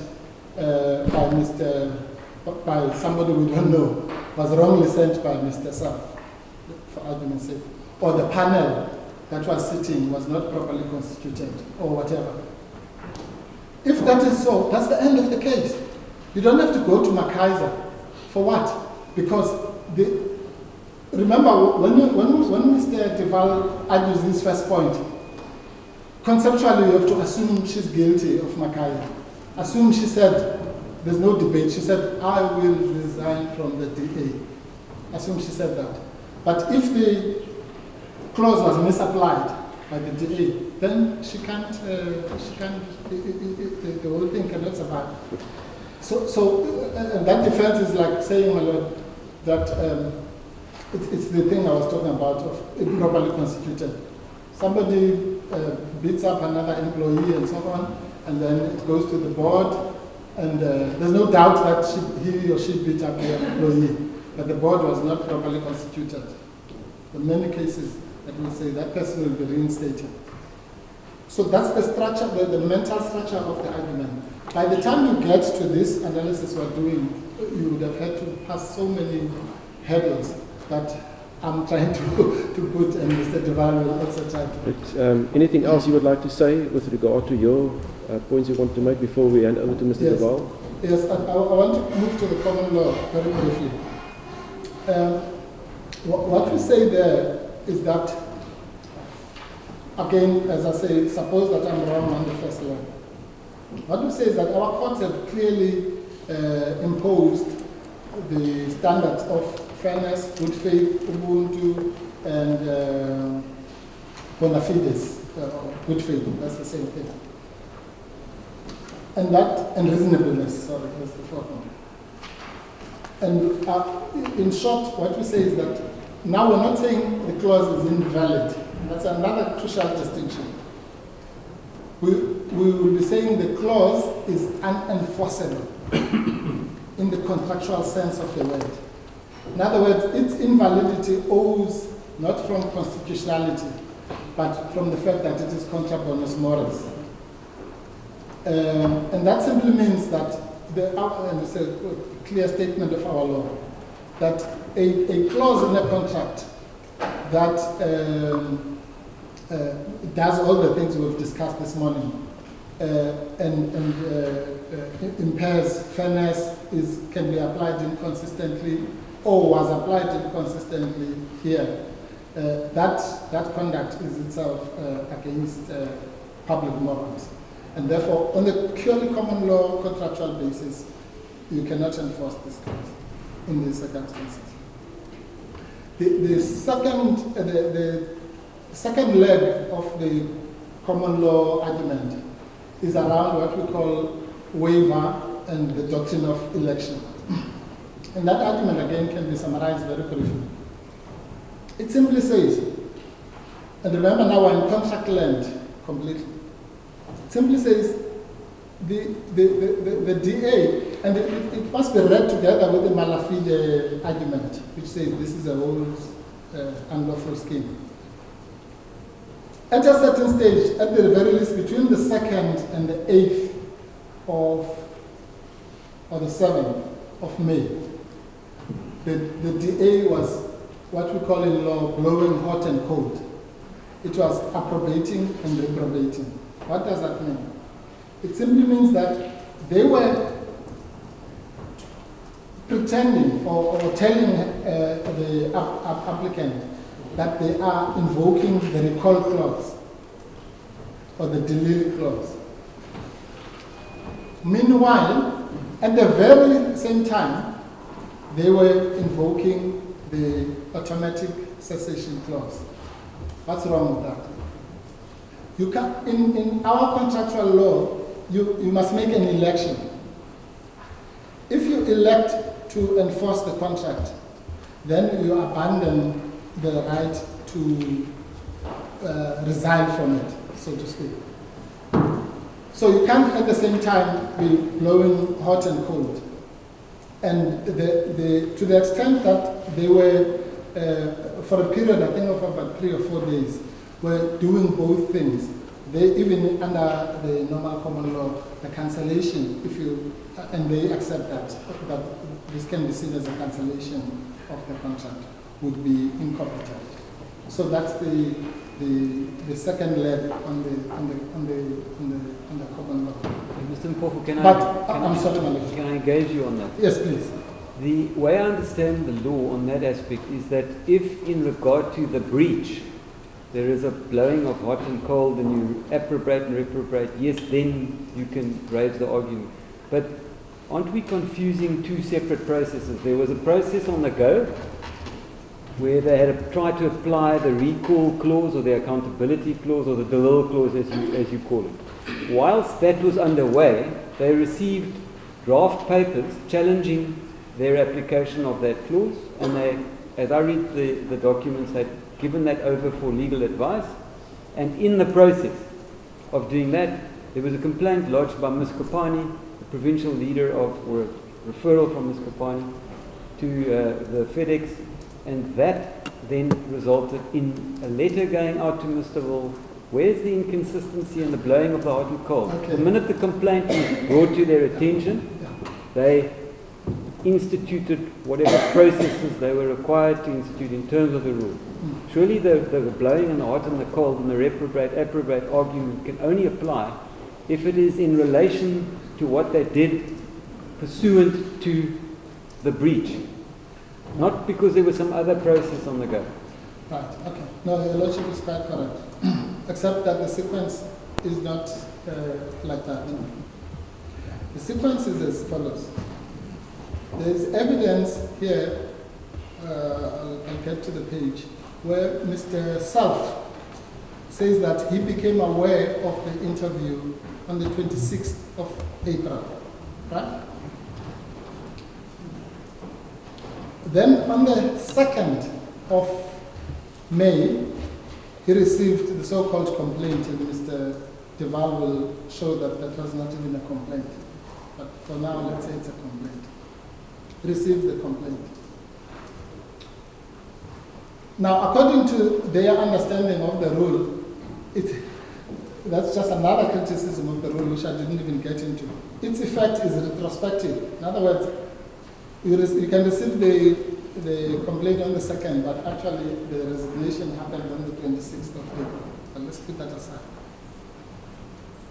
So according to them, then she's no longer a member, at least as of the 26th, or let's be generous and say as of the 2nd. Right? Then on the 4th, they receive our papers. For somebody who's, according to their version, is no longer a member of the DA. They say, okay, we will take legal advice, something like that, over the weekend, on the recall clause, on your papers that you've served on us. And lo and behold, after the so-called legal advice, they don't come back. They simply say, you are a goner. Why? Because your membership ended on the 26th or the 2nd. So for the period between the 4th and the 7th, it means there are two processes that are underway. One is the recall clause implementation, and the other one is where they say they don't have to make a decision. The decision, you kind of expel yourself. So the decision was made by you. I don't think that's correct, with all due respect. I think they understood, and I assume Mr. Deval will deal with it, they understood that in terms of the rule, there's a complaint, the complaint is then lodged with the FLC, the FLC must then write a letter to you and say, on the face of it, you've now terminated or ceased your membership. Is this so? You have an opportunity to put in your reasons, and then it goes to a panel, and the panel must make a determination. So, I don't think that anybody said between the 4th and the 7th that at that point in time, as they understood it, there was already a termination. They understood that there was a process that had to be followed. Yes, it is so that they also put the other matter to advice. But how is that blowing hot and cold on the breach? Well, that's what I'm saying, my lord. On that version, it's not blowing hot and cold. On the version of the DA, however, the membership expired on the 26th, and as I say, or generously on the 2nd. Right. So that's that. But if one says no, the membership was awaiting the FedEx confirmation. I think that's the word that is used in the Constitution. Well, that's a separate matter that Mr. Duval is going to deal with, about the fact that that so-called confirmation was done without a hearing and so on and so on. But that's not the point I'm making now. The only point I'm making is that on their version, the expiration of membership goes back to the 26th. So to put it simplistically, when they were applying the recall clause on their version, they were doing it to a non-member. That's really the gist of the simplest way of putting it. And that in our law, unfortunately, is not allowed. You can't recall, the word recall alone presupposes that you are a member. Because you don't just walk in the street and recall somebody. You recall only your members. Their position that they decided to drop their recall clause after they received your draft papers. No, they didn't. That's the point. Yes, that's my lady. They did not. They said they actually, well, we have a view as to whether that was an honest thing or not. It doesn't matter. They said, no, we will consider it, your representations and your papers. We will seek legal advice. And we don't know until now what happened to that. So that, your leadership is quite correct. If they had said, look, we've got these papers, we are convinced by them, we think there's substance in them, and we're dropping the so-called recall cost, then there's no problem. Or at least the problem would be smaller. But when they say, we are going to consider the recall clause, and at the same time, they are implementing the automatic cessation clause, then to that extent, they are stopped. Whatever you call it, there's a whole debate about whether it's a waiver or a stoppel or reduction of election. It doesn't matter for the purposes of now. Let's use a neutral word. You are prevented from blowing hot and cold at the same time. Now,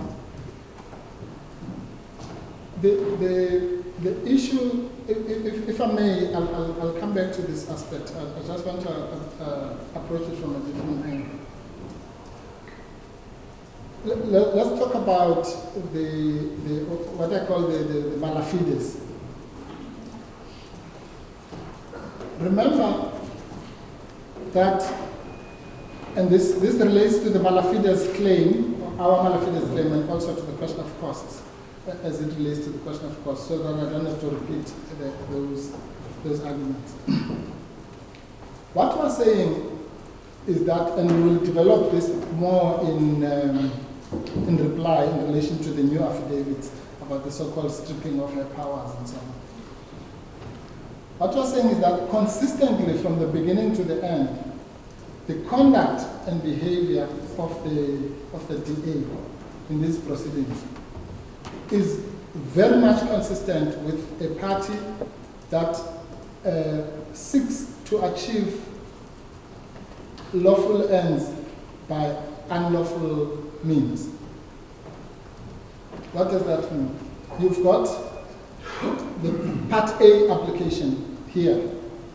Part A application is heard, and the DA says, oh no, we're going to make a ceremonial mayor.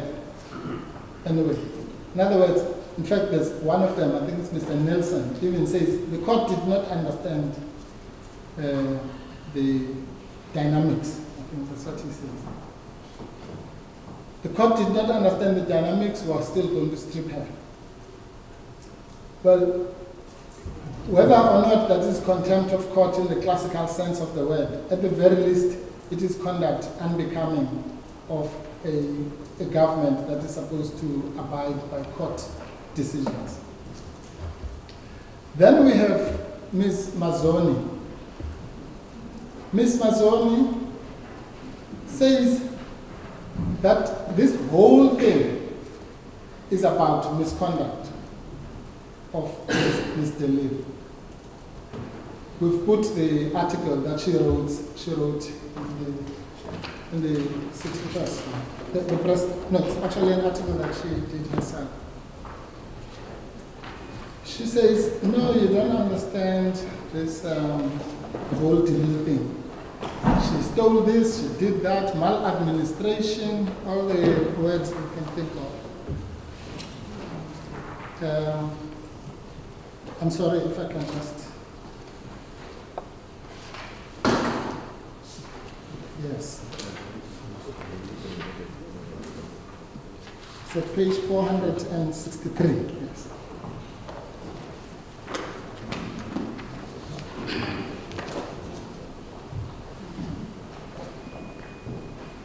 $400?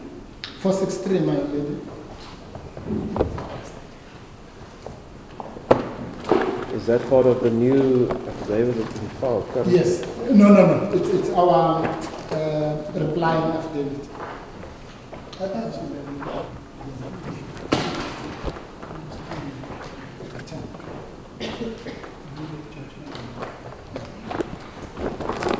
Yes, we're there. You're there, madam. Now, I'll go through this very quickly because there are a couple of things. At 463, remember, you have to factor in the fact that Part A was held on the 10th of May, and judgment was on the 12th or 15th. 15th, thanks. On the 15th of May. So this is 5 days later.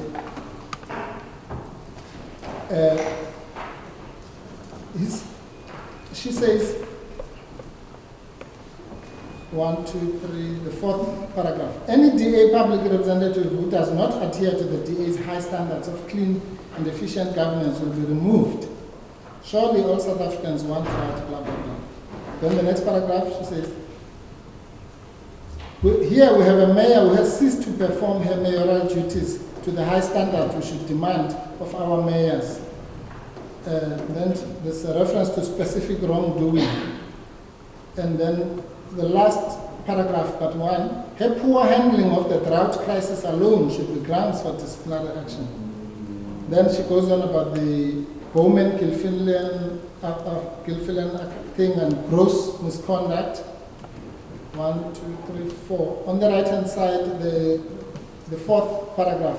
When a mayor attempts to influence official appointments, when she blocks investigation to financial irregularities, when she insists that the daughter of a close friend be appointed to the state and management board, regardless of the unsuitability, 70% of the caucus confidence, and she goes on. The simple point I'm making is, this is a spokesman of the DA, a member of the Federal Council, after, presumably, from what we were speculating, they've dropped all these things, and they're not even implementing them, because she's no longer a member. Betrays that all this really is about all these allegations. The simple thing they don't want to do is to do what the law asks all of us to do, which is, if somebody has done this, give them a disciplinary hearing, give them an opportunity to defend themselves, and acquit or convict them. So, Mr. Nkofu, on that point, it's not perhaps directly of great importance, but I'm struggling to understand this need to remain within the party in order to clear one's name. And the difficulty I have is this, that if I understand the current situation is the argument before us is that membership ceased. And if that is so, not suggesting it is, I'm just saying, if that is factually so, and it were to be found by a court at some stage that it is so, then isn't that position de facto that there's been nothing of any credence, no complaint has been proven against the mayor? The mayor then has a clean record. In fact, terminating membership means that's it, because they cannot proceed with a disciplinary hearing against the mayor. So I understand. I'm struggling to understand why one would stay on. Yeah. No, I understand, my lord. Because this is one of the simplest ways of having your name cleared, is it not? Because membership is terminated simply on the basis of termination of membership. Yes, my lord. They cannot say. Can the party then still turn around and say, well, despite that, there's nothing proven against the mayor in those circumstances? No, my lord. With the greatest respect, I will assist your lordship. By simply saying that, I understand where your lordship is coming from. It's as lawyers, when we think like that, you are not guilty until you are found guilty by some DC or whatever. But in real life, it doesn't work like that. Once, in real life, there's a saying that says there's no smoke without a fire. And that simply says that all these things that Ms. Mazzoni is repeating, after a court, no less, has said the status quo must remain. After they have professed that these things, Ms. Mazzoni actually had said herself that these charges are now gone, they are history. She contradicts herself by putting them in a national Sunday newspaper. That shows exactly that your lordship's presupposition is wrong. Because the mere fact that they are peddling these things means that the only time that these things will ever get out of the system, so to speak, will be when they are tested, to which is legally entitled, by the way, proven or refuted. That's what she says. So it's not good to say to me, somebody accuses me of rape and goes on for 6 months and then, falsely for that matter, and then later they decide to, just when the trial is going to happen, okay, we'll withdraw the charges. In reality, 10 years later, I'll be walking into a function and someone is like, isn't that the guy who raped? But Mr. Mpofu, on that score, there's other legal remedies available. Another? Other legal remedies available. No, but that's a different question. The question I'm being asked is that she, of course there are other legal remedies, but that's not an answer. The question I'm being asked is that she should be happy because... no, I'm just pointing out in terms of the rape allegation that you've made an example of. I said yes. There are other legal remedies available. No, of course, and I can get those remedies and I may or may not succeed. But okay, let me adjust it. Can you not until such time that I've exhausted those remedies, let's put it that way, which might take 5 years, I will walk around as the guy who probably raped. If that means nothing, well, then I'm in a different world. Because, yes, your lordship is quite right. I may later win a defamation claim or whatever, or even a lawsuit. But isn't those similar remedies available to Mr. Lowe? That you don't have to be in a party to go clear a name. If these allegations that's been peddled in the newspapers are absolutely nonsense and far from the truth, surely then she can exercise other legal remedies against Ms. Mazzoni. Yes. She can, my lord. But again, I'm afraid I'll say this with all due respect. That is not why we're here. We're not here because Mr. Lille exercised one choice where if we were talking, my lord, you and I, about the various options, she could have done this, she could have done that. No. That's not what brings us here. What brings us here is whether, by her utterances made to Mr. McKaiser, she therefore resigned from the party. The fact that if you ask anyone in this room, they'll have different views as to what she must do. I'm sure all of us have views as to shouldn't she do this. That's a nice debate in the corridors and so on. That's not why we're here. Why we're here is that the DA cannot say we invoke this clause to help her because she should be happy, so we invoke the wrong clause. And even the fact that we invoked the wrong clause actually comes to the same thing because she is in effect cleared. I don't understand that, because that's not the question. It might be that a person, I'm sure some of her relatives say to her, "You've been fighting this fight. Don't you want to just let these people do what?" Others, I'm sure, say, "Go on and fight," and so on. It doesn't matter. That's just the banter that happens out there. It can never have any relevance whatsoever to the question, to the simple question, whether she is guilty, to use the word broadly, of violating 3.5.1.2 of the DA Constitution. What her 25 choices might be, and whether it makes sense to me, might not make sense to me, might make sense to a politician, it might not make sense to a priest, it might make sense, it doesn't really matter. Mr. Poffer, you've got a few minutes left before we take the lunch break, and then thereafter we'd like to hear Mr. De Waal. Yes. So Okay, is there anything else you would like to Yes. No, I understand. Let me just quickly point the other aspects. At page 464, the next page.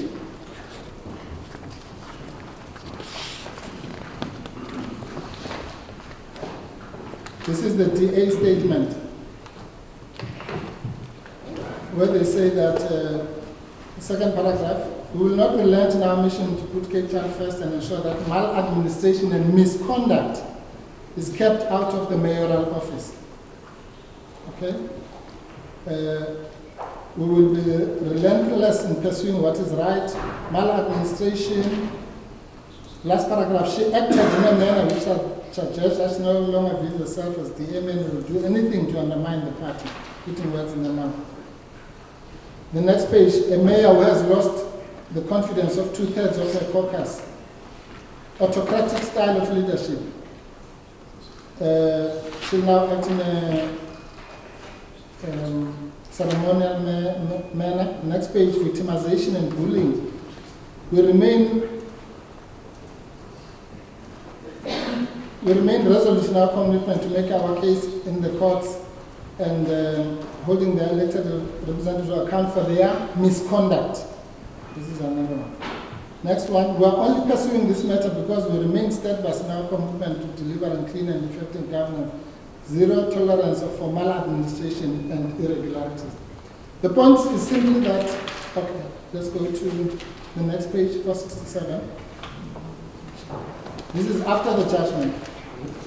"She can sit in the office and drink tea and drive around in CA1, but she's just not going to be able to do anything other than ask for oversight, because the DA caucus is essentially going to call the shots."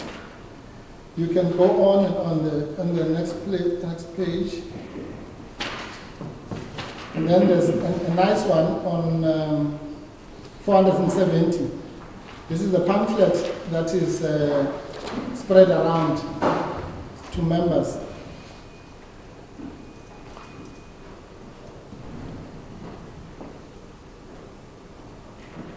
"The DA can continue the internal process against her as she is no longer a member, but there remains the possibility of other legal criminal processes." So there's your answer, Justice Shen. So she's not, according to them, clear. She has more than what I was suggesting, which is as a cloud. Actually, she's in jeopardy of so-called criminal charges. And then there's a box there in that pamphlet which says, "So in short." That's the most interesting one. And you can look there and see if you have anything to do with so-called cessation clause. So in short, we are protecting maladministration, misconduct, dereliction of duty, lying to counsel, hurting the DA brand, and ruining relations in the DA. That's, in short, what this matter is all about. If that is so, then why on earth does the DA not do what it is supposed to do according to its own constitution and test those allegations? That's all. You can't have it both ways. And I won't make other examples, but it's very, what? I'm sorry. Sorry, isn't there sand in the gearbox? I think that. I think if I read the judgment from Judge Gamble, he said, I think Mrs. Duval spoke about sand being put into the gearbox. The car can't go forward on any of those processes. Yes. They're all bogged down in some or other legal process or dispute. The DC. Yes. No, that's correct. But you see, that's correct, my lord. The sand in the gearbox, as far as the disciplinary process is concerned. So the answer to that might be to simply say, the sand in the gearbox, we are dropping the charges, which goes back to the question that you legitimately asked. But what you don't do is to do what they're doing. Hold on to the charges, disseminate them in public ad nauseum, and at the same time try some subterfuge to confuse the system. That's what they're not supposed to do.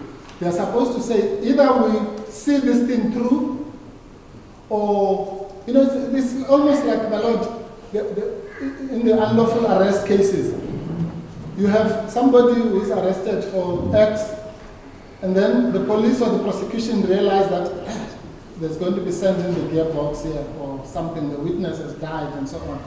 Oh, let's find something else, because otherwise this person is going to sue us. Let's just cook another process. That's what they're not allowed to do, because by doing that, they are intentionally wanting to jeopardize her rights and continue to vilify her in the public eye, so that even if she were to go to the so-called civil society, she must go there as a tainted person. And no South African, no mayor, no person should ever be subjected to that, let alone through fraudulent means, clearly fraudulent means, where the thing is just cooked, for lack of a better word. That's the import of this. And it goes to two things. As I say, it goes to showing the bona fides, but it also goes to our conviction that a message needs to be sent by the court if we are successful. That other political parties must also learn a lesson that you do not resolve what is clearly a political problem by pretending that it's a legal problem, by pretending that you are invoking a particular clause and what. And I mean, nobody who's going to be fooled by that. You deal with the hand that is served upon you. You don't do it by the de Lille clause either, because that has its own problems. You do it by either accepting that they send in the box and then moving on, or sitting around the table, which we have suggested, but you don't do it by subterfuge. If I may just be allowed just to check. Yes, you may.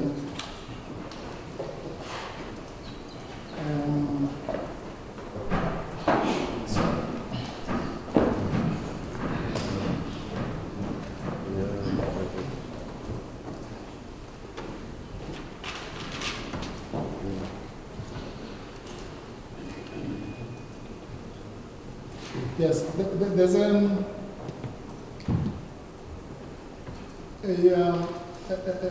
small point that I want to get rid of, which is the Pacha issue. Mr. Duval will deal with what I call the application, and he will show that the right to a hearing was not adhered to and so on in this specific case. But there's a broader question as to whether Pacha applies or doesn't apply. And to that, I simply want to refer the court to the Ramakata case. I won't read it. I think it's paragraph 16, where the court said that in that case, and that's the difference between that case and this case, by the way, because in that case, I had pleaded 3 grounds, which was the constitutional ground, the contractual grounds, and Pacha. And the majority found it unnecessary to deal with the Pacha ground for the reasons that I hope will prevail even here, that it was satisfied that on the contractual ground or on the constitutional ground, enforceability and the irregularities that Mr. de Lille will deal with, that alone was sufficient. So the highest court in the land has left that question open to the applicability of PAJA. And so we really rely on PAJA on the basis that if everything else fails, otherwise this court will not have to decide that question. For that reason, but for the second reason, that the DA has made the concession that in any event, whether the right to a hearing is drawn from PAJA or from the DA constitution, it doesn't matter. They accept that there was such a duty. So for those two reasons, although we persist with our PAJA ground on the basis that if everything else is not asserted, but we accept that the court may, unfortunately, maybe somebody one day will be bold enough to bring one of these cases just on PAJA so that the question can be answered. I'm not one of those people. Mr. Mpofu, can I just ask you one question about PAJA? Yes. Doesn't it require there to have been a decision or action taken which is administrative? It falls within the definition of administrative action. In other words, action of a public power, public function. Now, if there's a clause in a contract that I have with a club that I belong to that says if I'm convicted of an offence, ipso facto, on that conviction, I cease to be a member, what decision is taken by the club? No decision. It's a state of affairs. As soon as those state of affairs fall within the Constitution, there goes my membership. Isn't that what we're dealing with here? No. There are two, Mr. de Lille will deal with it in more detail. There's a case, I think it's Pansay, it's in one of our cases where that question is dealt with. For administrative action, the definition of administrative action in Section 1 of PAJA says that Section 1B, I think,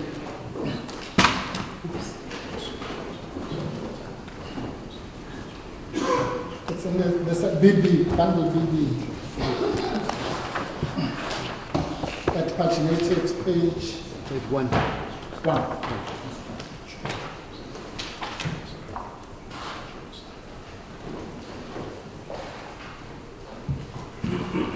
There has to be a decision or an action taken by a person when exercising a public power or performing a public function. Yes, that's it. So at least Your Lordship and I agreed that it applies to a natural person and so on and so on. The only issue is the public function.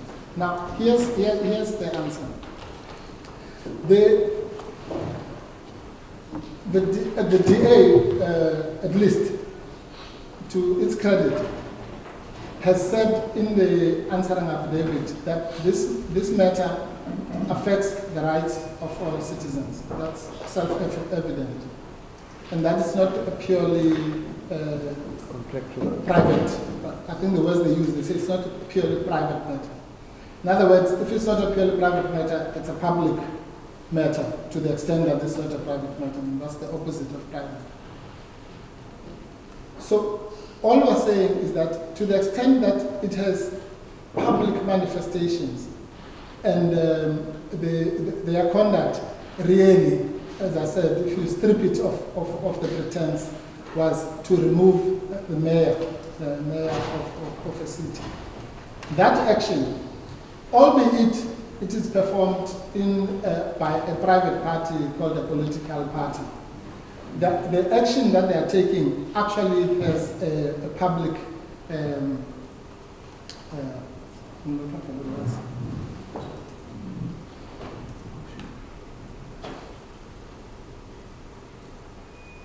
public function in terms of an empowering provision. And there's a law to this we will come to.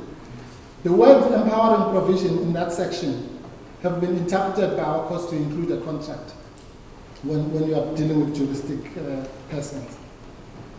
So what the fan sale case, I think, says is that, and even Marais. But isn't Marais the problem? There's a full, I think it's a decision of this division, and we are bound to that unless you tell me it's wrong. Decision by, I think, His Lordship, the Judge President, and Mr. Justice Van Zyl. I think, that said it doesn't constitute the exercise of public power. So unless you can tell me that decision is wrong, as I understand the position, we're not bound to follow it. No, firstly, that case does not say that Mr. De Waal will deal with it. Secondly, we've even put an article. Lisa Thornburg's article. Yes. But I think Mr. De Waal's going to deal with that. Yes, he will. But the case doesn't say that. But even if it did, the SCA has repeatedly said that and Hoekstra also says it in her book, that the public function is defined by, as I say, what is called the external effect of the so-called administrative action. In other words, insofar as the cessation clause has an external effect on the public at large, then it's a public function. But you still need to find an action or a decision taken in order to get within PAJA. No, of course. And that's why I put to you the difficulty that one has with this is that there's an automatic cessation depending on certain facts, isn't that? Yes, but there are many decisions. There's more than one actually. So that can never be the problem. There was the decision which was taken by FLC, the panel. The panel. Let's look at that. Yeah. So that's a decision in the PAJA sense of the word. Then there's it's called a determination, whatever. If that's the panel that makes a determination, then Yes. it goes If you go to paragraph council. 74 of Mr. Self's answering affidavit, Yes. in the supplementary. Which page?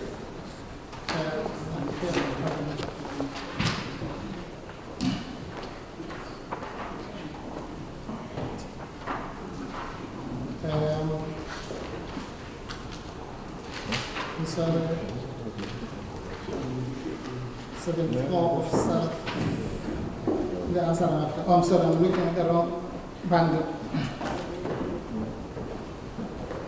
Isn't the better point that the Constitution, the DA's Constitution, makes the rules of natural justice applicable?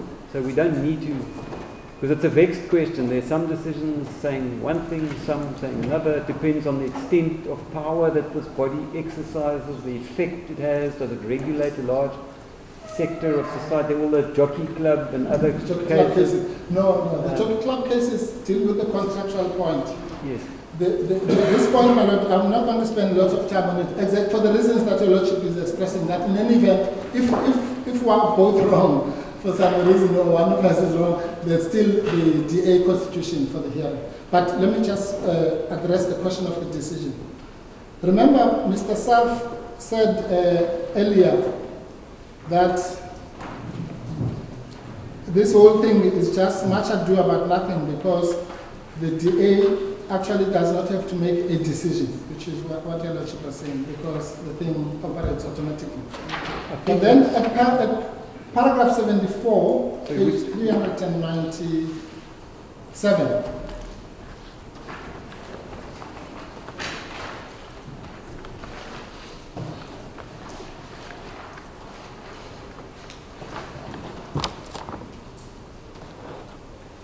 He forgets what he said earlier in that affidavit. And this is what he says here. The last sentence. The existence of an audio clip of that declaration is sufficient proof. And then here's the important part. Of course, the panel and FedEx must still decide whether the content of the statement meets the requirements of the clause. That's the giveaway.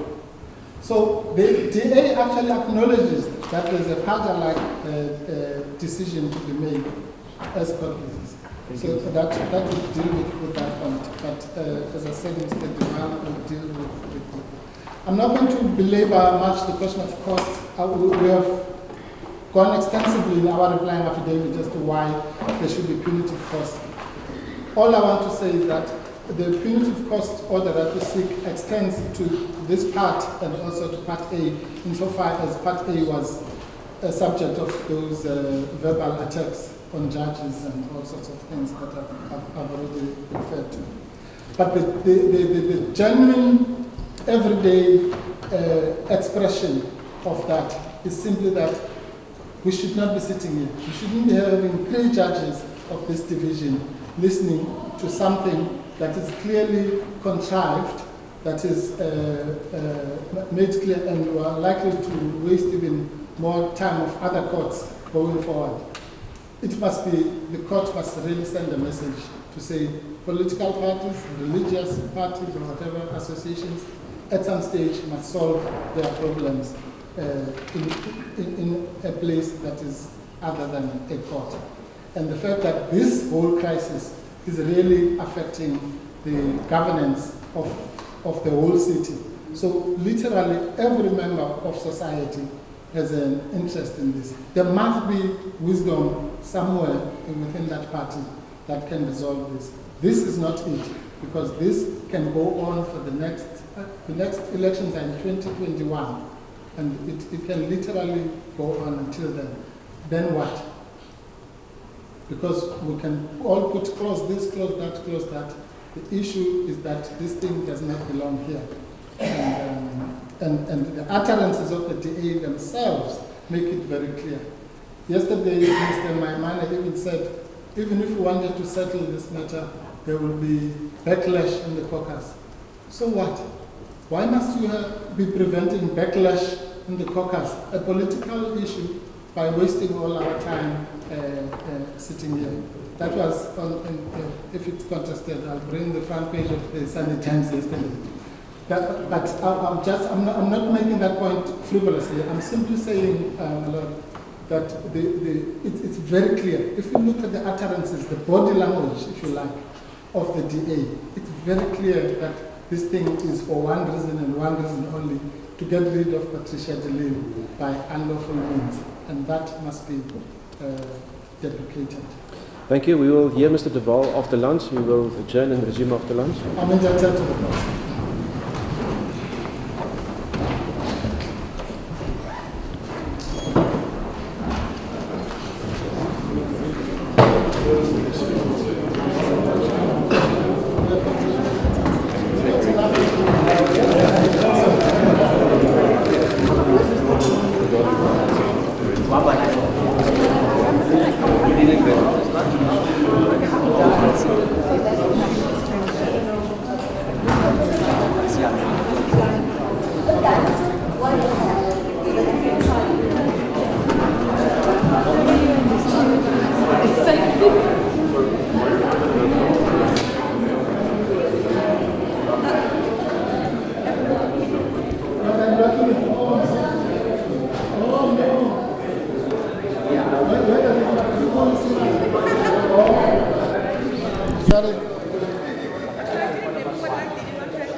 We gaan ons kry, Mario.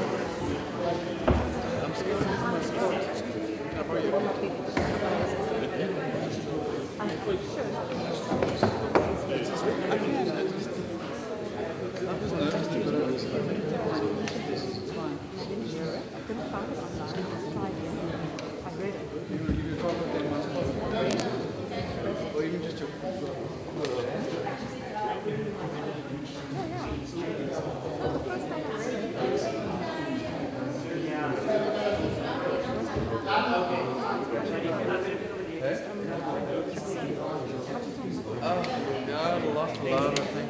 I've got other batteries.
I've got in the car.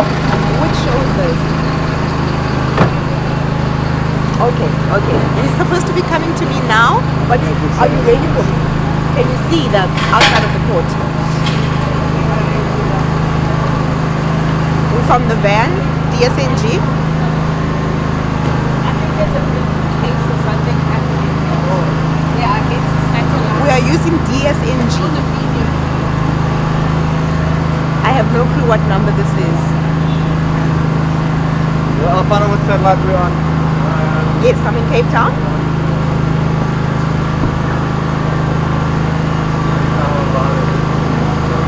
Are they ready? I can hear still. I'm talking to studio now.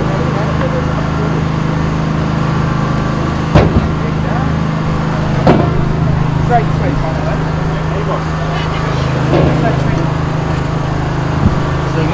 You know when you're going to start in the morning, you try to be as bright as possible. Yeah, I hear what you say. And are you fine with? Wait. Yeah. Yes. If I can ask you to just move a little bit. Okay, sure. All right. You'll just turn shoulders. There we go. Mama, you come a little bit forward. Mama, you come a little bit forward. A little bit more. So you'll turn back to it. Come forward to me. Come forward. Okay, and then you'll just turn. Okay, I'm ready.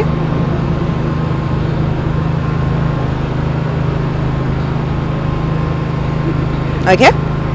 Thanks.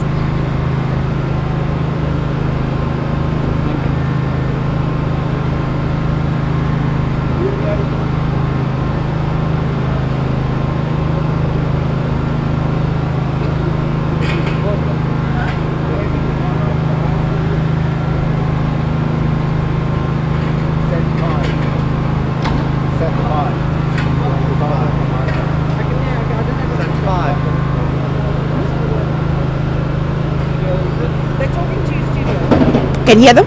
They're going to come to me now.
Going to come to us just now. Can hear them in studio.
can hear them doing an interview in studio.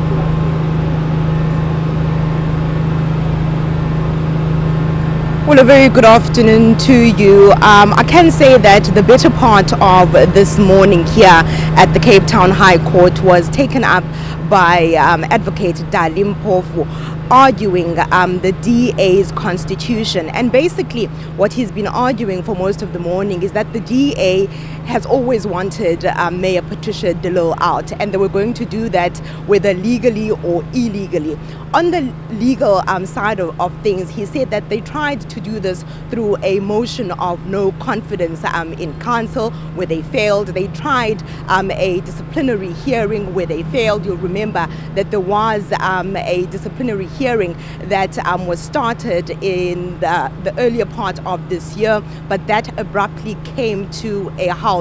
So basically what he's saying here in front of this court is that they've always wanted Patricia de Lille out, but they've failed to do this. And now what they are doing, they are short-circuiting the system or the processes that they need to follow in order to release her from their duties. And that's exactly what they did when they used the radio interview which she had with 702's Eusebius Makaiza, because that is the reason that the DA's FedEx has used to say that if someone makes the intent to either resign or leave the party, then they cease to be a member. But to tell us more about these court proceedings, we are now joined by the DA's Federal Executive Deputy Chairperson, Ms. Natasha Mazzoni. Thank you so much for joining us this afternoon, ma'am. Just from your view, how are things going this morning here at the Cape Town High Court? I think things going exactly the way we thought they would be going this morning. Both sides are going to argue their side of what we term to be the constitutionality of the DA's cessation clause.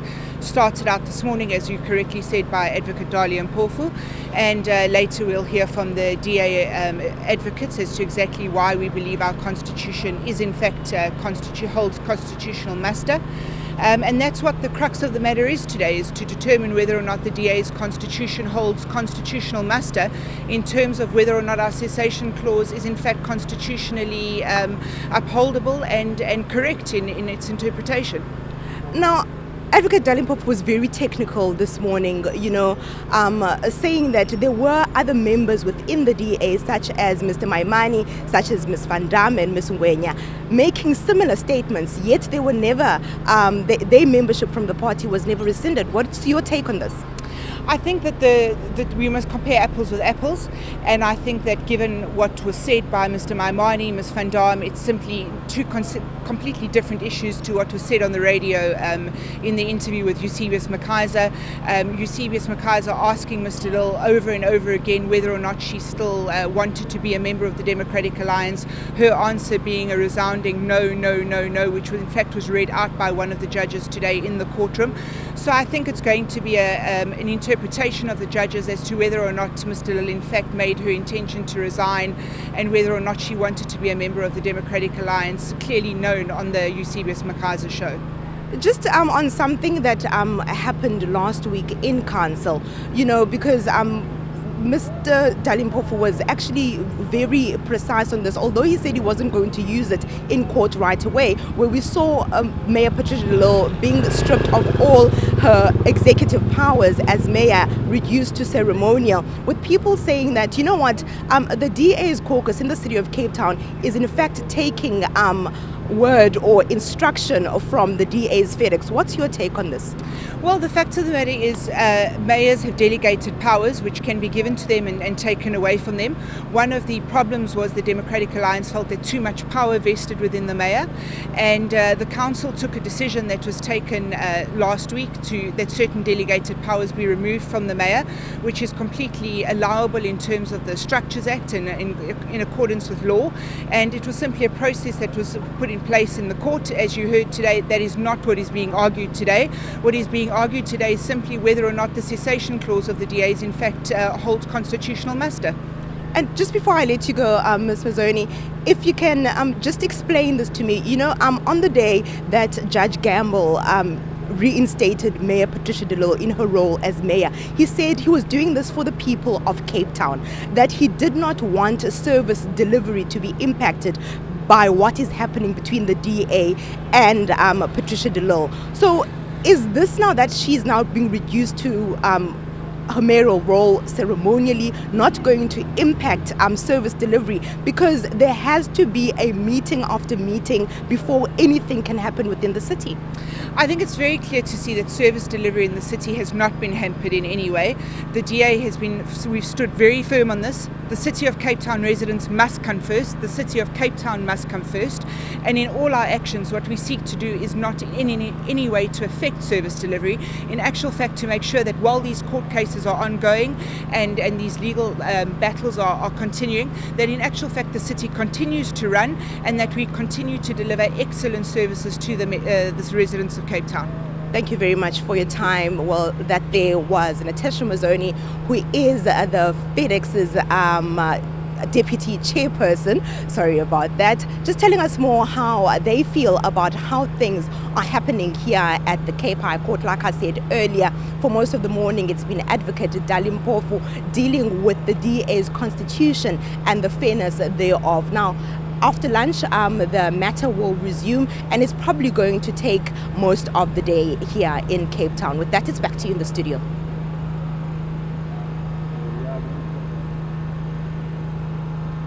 Okay. Thank you so much. You.